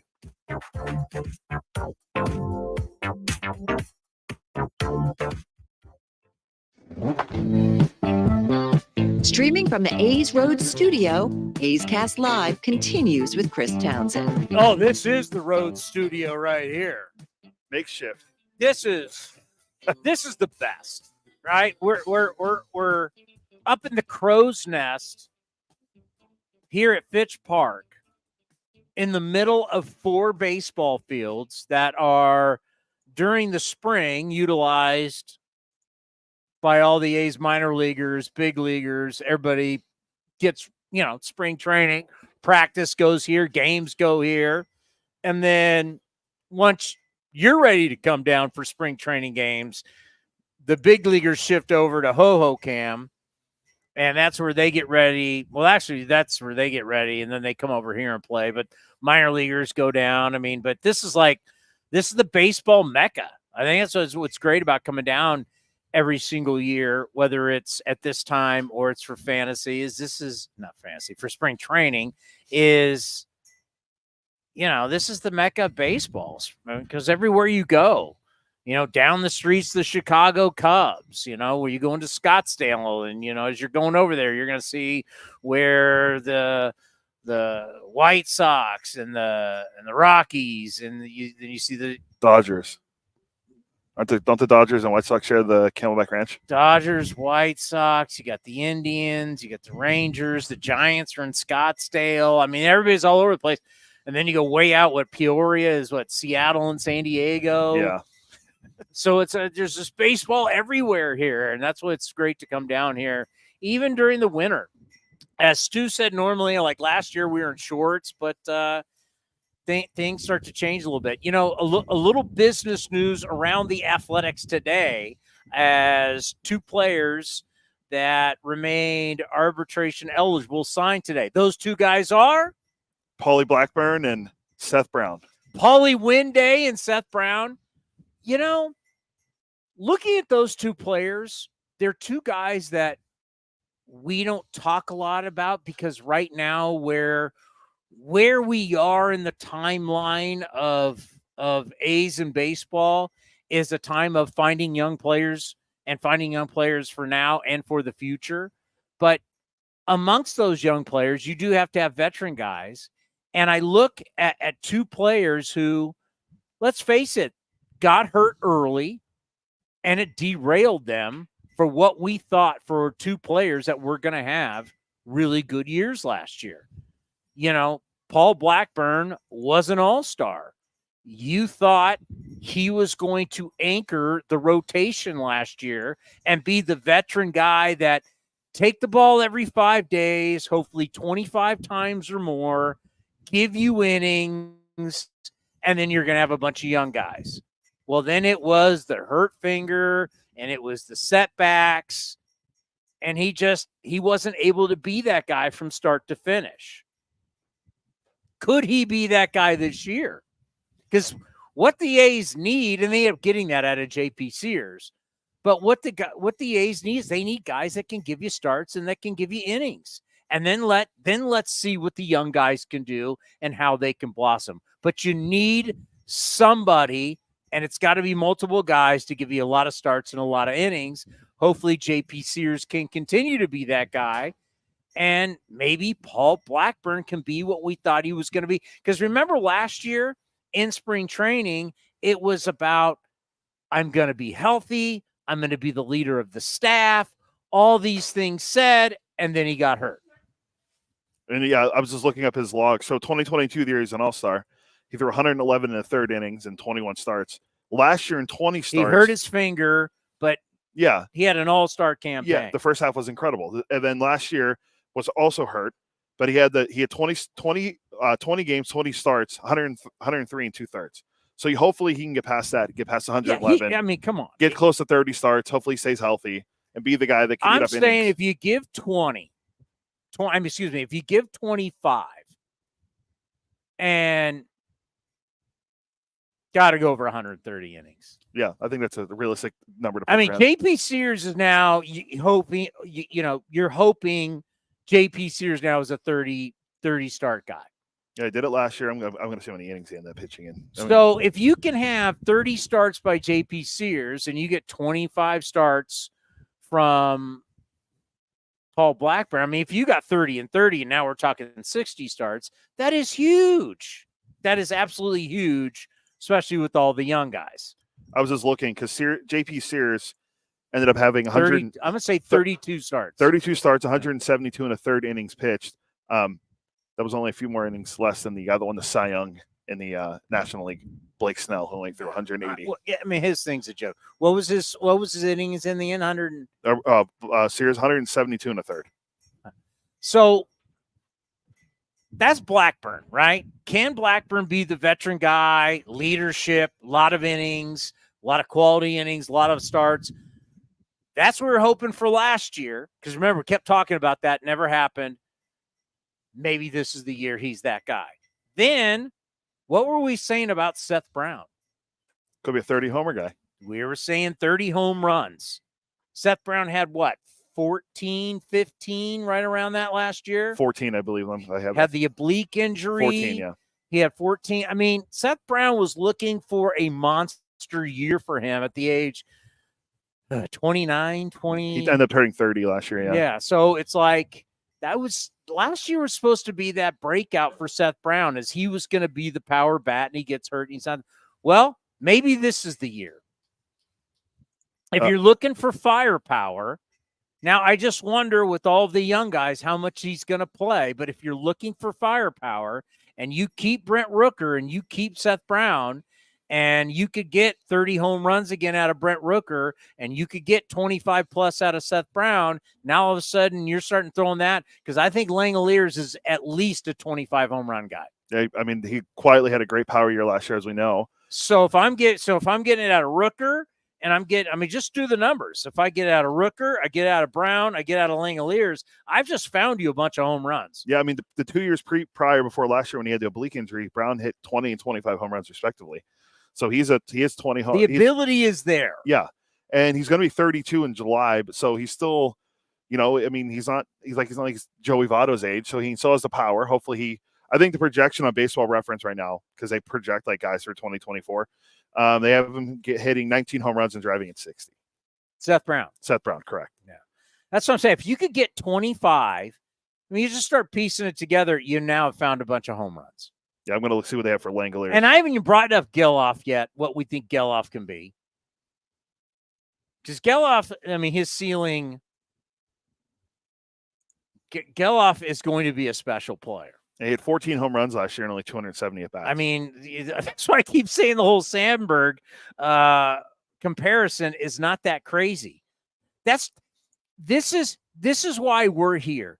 Let all the national guys, because whenever they say the outlooks for 2024, players to look at, they don't want to give an answer. They don't have an answer. No. They're not giving you any. That's why it's like, okay, that's why you're going to come here, because we're going to still talk baseball. And the reality is, when you're evaluating what 2024 could look like, yes, are some projections going to be pie in the sky? Well, that's what everybody does during spring training and this time of the year, right? Everybody started. I mean, I'm reading stuff. Walker Buehler's back. Will you think Walker Buehler's going to give the Dodgers 30 starts and 200 innings? Not even close. No one on their staff will. No one will even come close. Yeah, even when they're healthy, they're not even going to do that. So it's like, but you can start building why the A's were not going to be hovering at 50 wins. You can start building, and it goes with something that we will talk a lot about in spring training, and it has gone on with the history of this organization, is watching guys win together at the minor league level. Watching them learn together at the minor league level. And why I'm coming over to your computer and doing this is because guys then move up, and they move up, and they move. This has been happening for so many years. You think about how the teams were built in the 70s. Well, they started in Kansas City together. Yeah. Speaking of moving, they were in Kansas City and came to Oakland. But Reggie Jackson was drafted by Charlie Finley out of Arizona State. Rick Monday, the first ever pick ever. Rick Monday, who would result in Ken Holtzman. But that idea of Bando and Reggie and Monday and Catfish, that all started in Kansas City. Even Vida. Yeah. They came to Oakland. But that has been going on for a long, long time in this organization, where a group comes together, they learn together in the minor leagues, then they win together in the major leagues. You see in the 70s, see in the 80s, you've seen it forever. The last crop, the one crop that we really didn't, that wasn't 12, 13, and 14. 12, 13, and 14 was like a bouillabaisse soup where you just throw everything in there and it just kind of, tastes good, and it worked. That was not something that was built in the minor leagues. The last one that we saw when you saw Olsen and you saw Chapman and you saw Pinder and all these guys, they started that. Well, that's this group that's coming now. A lot of these guys have played together in the minor leagues. They've won together in the minor leagues. They've learned together in the minor leagues, and they're starting to come up together. That's what's going to make them interesting. And when we talk to them, that's the thing. Like when you talk to Geloff's like, oh, yeah, we're going to win. Well, that's what Chapman used to say. And you thought Chapman was crazy. Remember that? Chapman, we're going to win. We're going to win the division. And you're like, yeah, sure you are. Well, yeah, they end up doing it in 2020. And 2 straight years before that, won 97 games. So it's that belief that you start bringing up that, hey, we're coming together as a group. Like Lawrence Butler believes in Zach Geloff. Geloff believes in Lawrence Butler. And then all of a sudden they all think, hey, dude, Denzel Clark, this guy's amazing. Like, you start listening to them talk about each other, you've got a group that's coming. And now you're starting to adding pitching. As we, Joey Estes, we were talking about him last night with Dallas Braden when we were sitting around the table there at the hotel. And then Boyle, obviously the big kid out of Notre Dame, you start adding those arms. And then, as we just mentioned, well, what if Sears gave you this? And so there's going to be a lot of what if, but there's something there versus what there really hasn't been the last 2 years. There is something there going into this spring training. Yeah, there's a lot of there should be a lot of excitement around the young players and the continued development of those guys. And I'm fine if the national media just wants to focus on that other issue of relocation. I get it. I understand it, right? We're not going to shy away from it. I understand where the national narrative is going to be, but you still got to cover the team. And what we're saying is they're not seeing it. They don't want to see it. There is more to see here than you think. Yeah, and there's the guys we didn't even mention, like Luis Medina. Does he take a step forward with his stuff's nasty. He has the stuff that he needs to get the command and going deeper into games. Was it Fangraphs? It was in July. Fangraphs goes, this guy's a future ace. That's Fangraphs. Yeah. And Fangraphs isn't Fangraphs. I mean, that's your baseball nerds really breaking it down right there. No offense. I mean, I don't know. It's okay.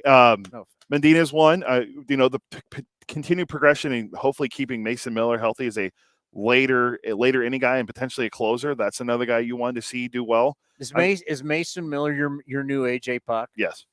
Okay. There's even more of a tie to it. He is a Pittsburgh kid, so I mean, I'm rooting for him. I'm rooting for him more than anyone. You loved it. You're like, AJ Puck's got to be a closer, and then who was believing you?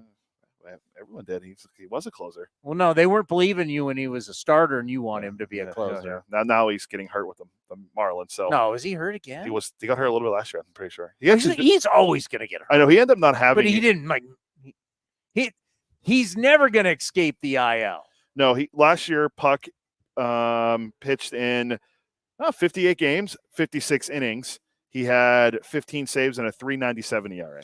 It was Bob Melvin who, I mean, sometimes you got to have heart-to-hearts. And that's where, talking to Bobby Crosby about it earlier today, we've talked to Mark Kotsay about it. We know, Adam Rosales, actually, I had a great conversation. I know a lot of you follow this over the years now. I've known Adam Rosales for a long time now. I love Rosie. Rosie was talking about how much he learned from Bob Melvin, and where Rosie said, I was always like the last guy on the roster, and I got moved in and out and in and out. And God, remember how many times he got shipped back and forth from Texas? But he's like, Bob never treated me like that. And Rosie learned so much. But, when you start looking at certain players and helping players, Adam Rosales is another one of those guys that's like a blossoming future manager inside our organization. Yeah, he was in the complex league for the last couple of years, so believe he's still doing that now. He's gonna be a hitting coach this year. Oh, nice. Yeah. So the progression. I mean, we saw Bobby Crosby take the job in Stockton, never managed the game because of COVID, and got elevated to Midland. And then now he's on the big league staff as the first. And everybody's saying future man, but where was I going? Like that's like you're talking about Rosie and Melvin. I think you had heart to hearts. Oh, heart to heart. Yeah, thank you. You threw Rosie in there, and I got a little sidetracked. Heart to heart with AJ Puck. I know happened, and it was really AJ. First round pick, big signing bonus, all that stuff's great. But right now, you're trending on being a career rehab guy. That's what you're trending to be, is a career rehab guy. And that's kind of where you need to go make it happen in the bullpen. And because a lot of guys don't want to do that. Because let's face it, where's the big money? Starters. Yeah. Right? As you can see, none of the big closers have signed a deal yet. Yeah. I think Hader, you love Hader. I do. I'm a big Hader. Former starting pitcher. But you don't want to leave that starting role, right? Because that's what you got drafted to be. That's who you've been your whole life. You want to be the starter. But when you have somebody like a Bob Melvin have a heart-to-heart with you, like right now you're trending to be a career rehab guy, which is not a career really at all. Now, those are tough conversations you got to have with a guy. And so AJ Puck has turned it around and has made somewhat of a career as a reliever now. Yeah. And he's going to keep, he'll probably, I don't know if he'll be the Marlins closer this year, but he'll be a featured piece in their bullpen. And, hopefully that's what happens with Miller. Mason Miller gets some chances and he grows into the role as closer because he has the stuff, and he has the stuff to be an elite closer. But it's just a matter of staying healthy and continuing his development, because you get him in the ninth inning, good luck if he's on. Mason Miller, unfortunately, hasn't proven anywhere at any time that he's going to be able to be the type of pitcher that can take any type of wear and tear. I mean, any type. None. No, sorry. The dragging sound was getting to me. But yeah, no, he hasn't. I mean, we saw it even in college. I was wondering, what's wrong? Like you kind of at Gardner Webb when he was pitching. You all right? Yeah. But no, I think this is the year that he stays healthy, though. You wouldn't have been a good quarterback. No, because there's a lot going on at quarterback, and there's danger all around you. Yeah, and everybody wants to knock your block off. I always say I have self-diagnosed ADHD. Oh, it's self-diagnosed. Yeah. Okay. Yeah, because that guy came by and you wiki. Yeah, I'm always. I can't sit still either. If you see when you're interviewing people, I can't sit. I have to move. I have to get up and move around. Like I can't. That's how I am. I slept today. It's because you're cold. No, it's not cold anymore. Now the sun's out, the wind's gone. Get more guests out. It's beautiful now, Dallaire. We can keep going. Sun's out. Let's go. Oh, he's giving us the rap signal. He's telling us to go. I mean, that's worse than me. He's chilly. He's had a full day. Sun's going down.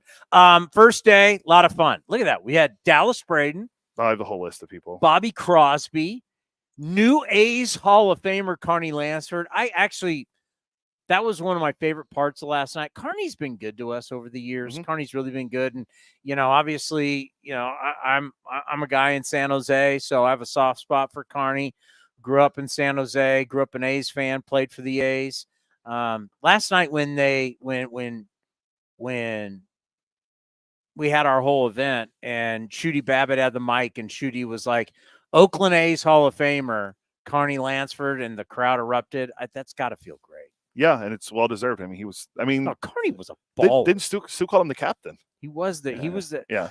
He didn't have I don't know if he ever had the official, but he was known as the leader of those teams. I mean, Carney, when I was a kid growing up, Carney Lansford was known as one of the best pure hitters in the game. He was. I mean, I didn't get a chance to watch Carney play because, he was playing in the early 80s and I wasn't born until the end, but end of the 80s. But yeah, I mean, I go back to just looking at stats. He won a batting title with the Red Sox. I mean, he was a really good hitter. And That's really what I'm saying. When I was a kid, base. he won the batting title. So he was. And Dallaire's doing his batting stance off camera. He was a guy and he played defense. He was tough. He was an all-star. He's a champion. Carney Lansford was the good. So to have him now and to be able to do the whole Oakland A's Hall of Fame thing, that's really awesome. We also had Eno, Dave Stewart, and Shooty. Dave Stewart. Shooty got emotional. Yeah. It's been emotional for Shooty. Shooty is this event means a lot. It means a lot for Shooty Babbitt. That's why we're down here and we're telling you it's family. We're not blowing smoke. These people mean a lot to each other down here. This is every single year. Everybody looks forward to coming to fantasy camp, putting on the uniforms, and it's not really the game. The games are cool, but it's like what's going on right now. They're all back there. They're all icing. They're all getting treatment, but they're drinking beers. They're talking. They're having a good time. It's the family aspect. It's the aspect of being like players, because being in a locker room, being in a clubhouse, no matter what sport it is, whether it's the NBA, the NFL, it's like a family in there. You're in this thing together, and you can't get this anywhere else. As much as you want to think, yes, we're close at our work. Nah, it's not like being here.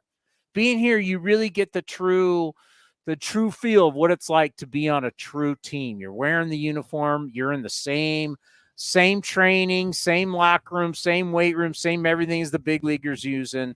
it's pretty special. So, you know, when we were talking to Shooty about it, and he got choked up. He got choked up because it means something. Down here, all this stuff means something to these people. It's a really special moment. And even Dave Stewart, where it talks about, you know, all the different people. It's Dave's got a lot going on in his life right now, but he even looks forward to fantasy camp every single year. It's why we're down here. It's become special to us too. So day one, great group of guests. Tomorrow, who we got? Nikki Pie Shop at 1:00 as we start. Nick Allen. When we start the show, we got Ryan Noda and we got Zach Eloff. Hopefully, what's that? I'm saying 1:00 Pacific time. The Big Cheese now wants to come on earlier. Yeah. We'll figure it out. Those are our guys. Tomorrow, then we'll have Rosie, Rajay. Rajay Davis is here. That's right. Yeah, remember Stephen Vogt and Ron Washington were supposed to be here, but they got managers' jobs, so kind of killed that. And they got. When's Raleigh showing up? It's a great question. I don't know. I don't have the itinerary. So jam-packed. Someone get Ryan down here. So jam-packed show today. Great guest. Do the guests again. Dallas Braden, Bobby Crosby, Carney Lansford, Eno, Dave Stewart, Shooty Babbitt. Big time. And then tomorrow the same thing. Let's all go be a family and drink beers now, like everyone else. We'll see everybody tomorrow, 1:00 Pacific. It'll be 2:00 here, 1:00 Pacific for A's Cast Live from Fantasy Camp in Arizona. Thank you, everybody, for watching. We'll see you tomorrow from the Valley of the Sun. This is Chris Townsend and Commander Cody for Link Soul. You got to go to their website right now.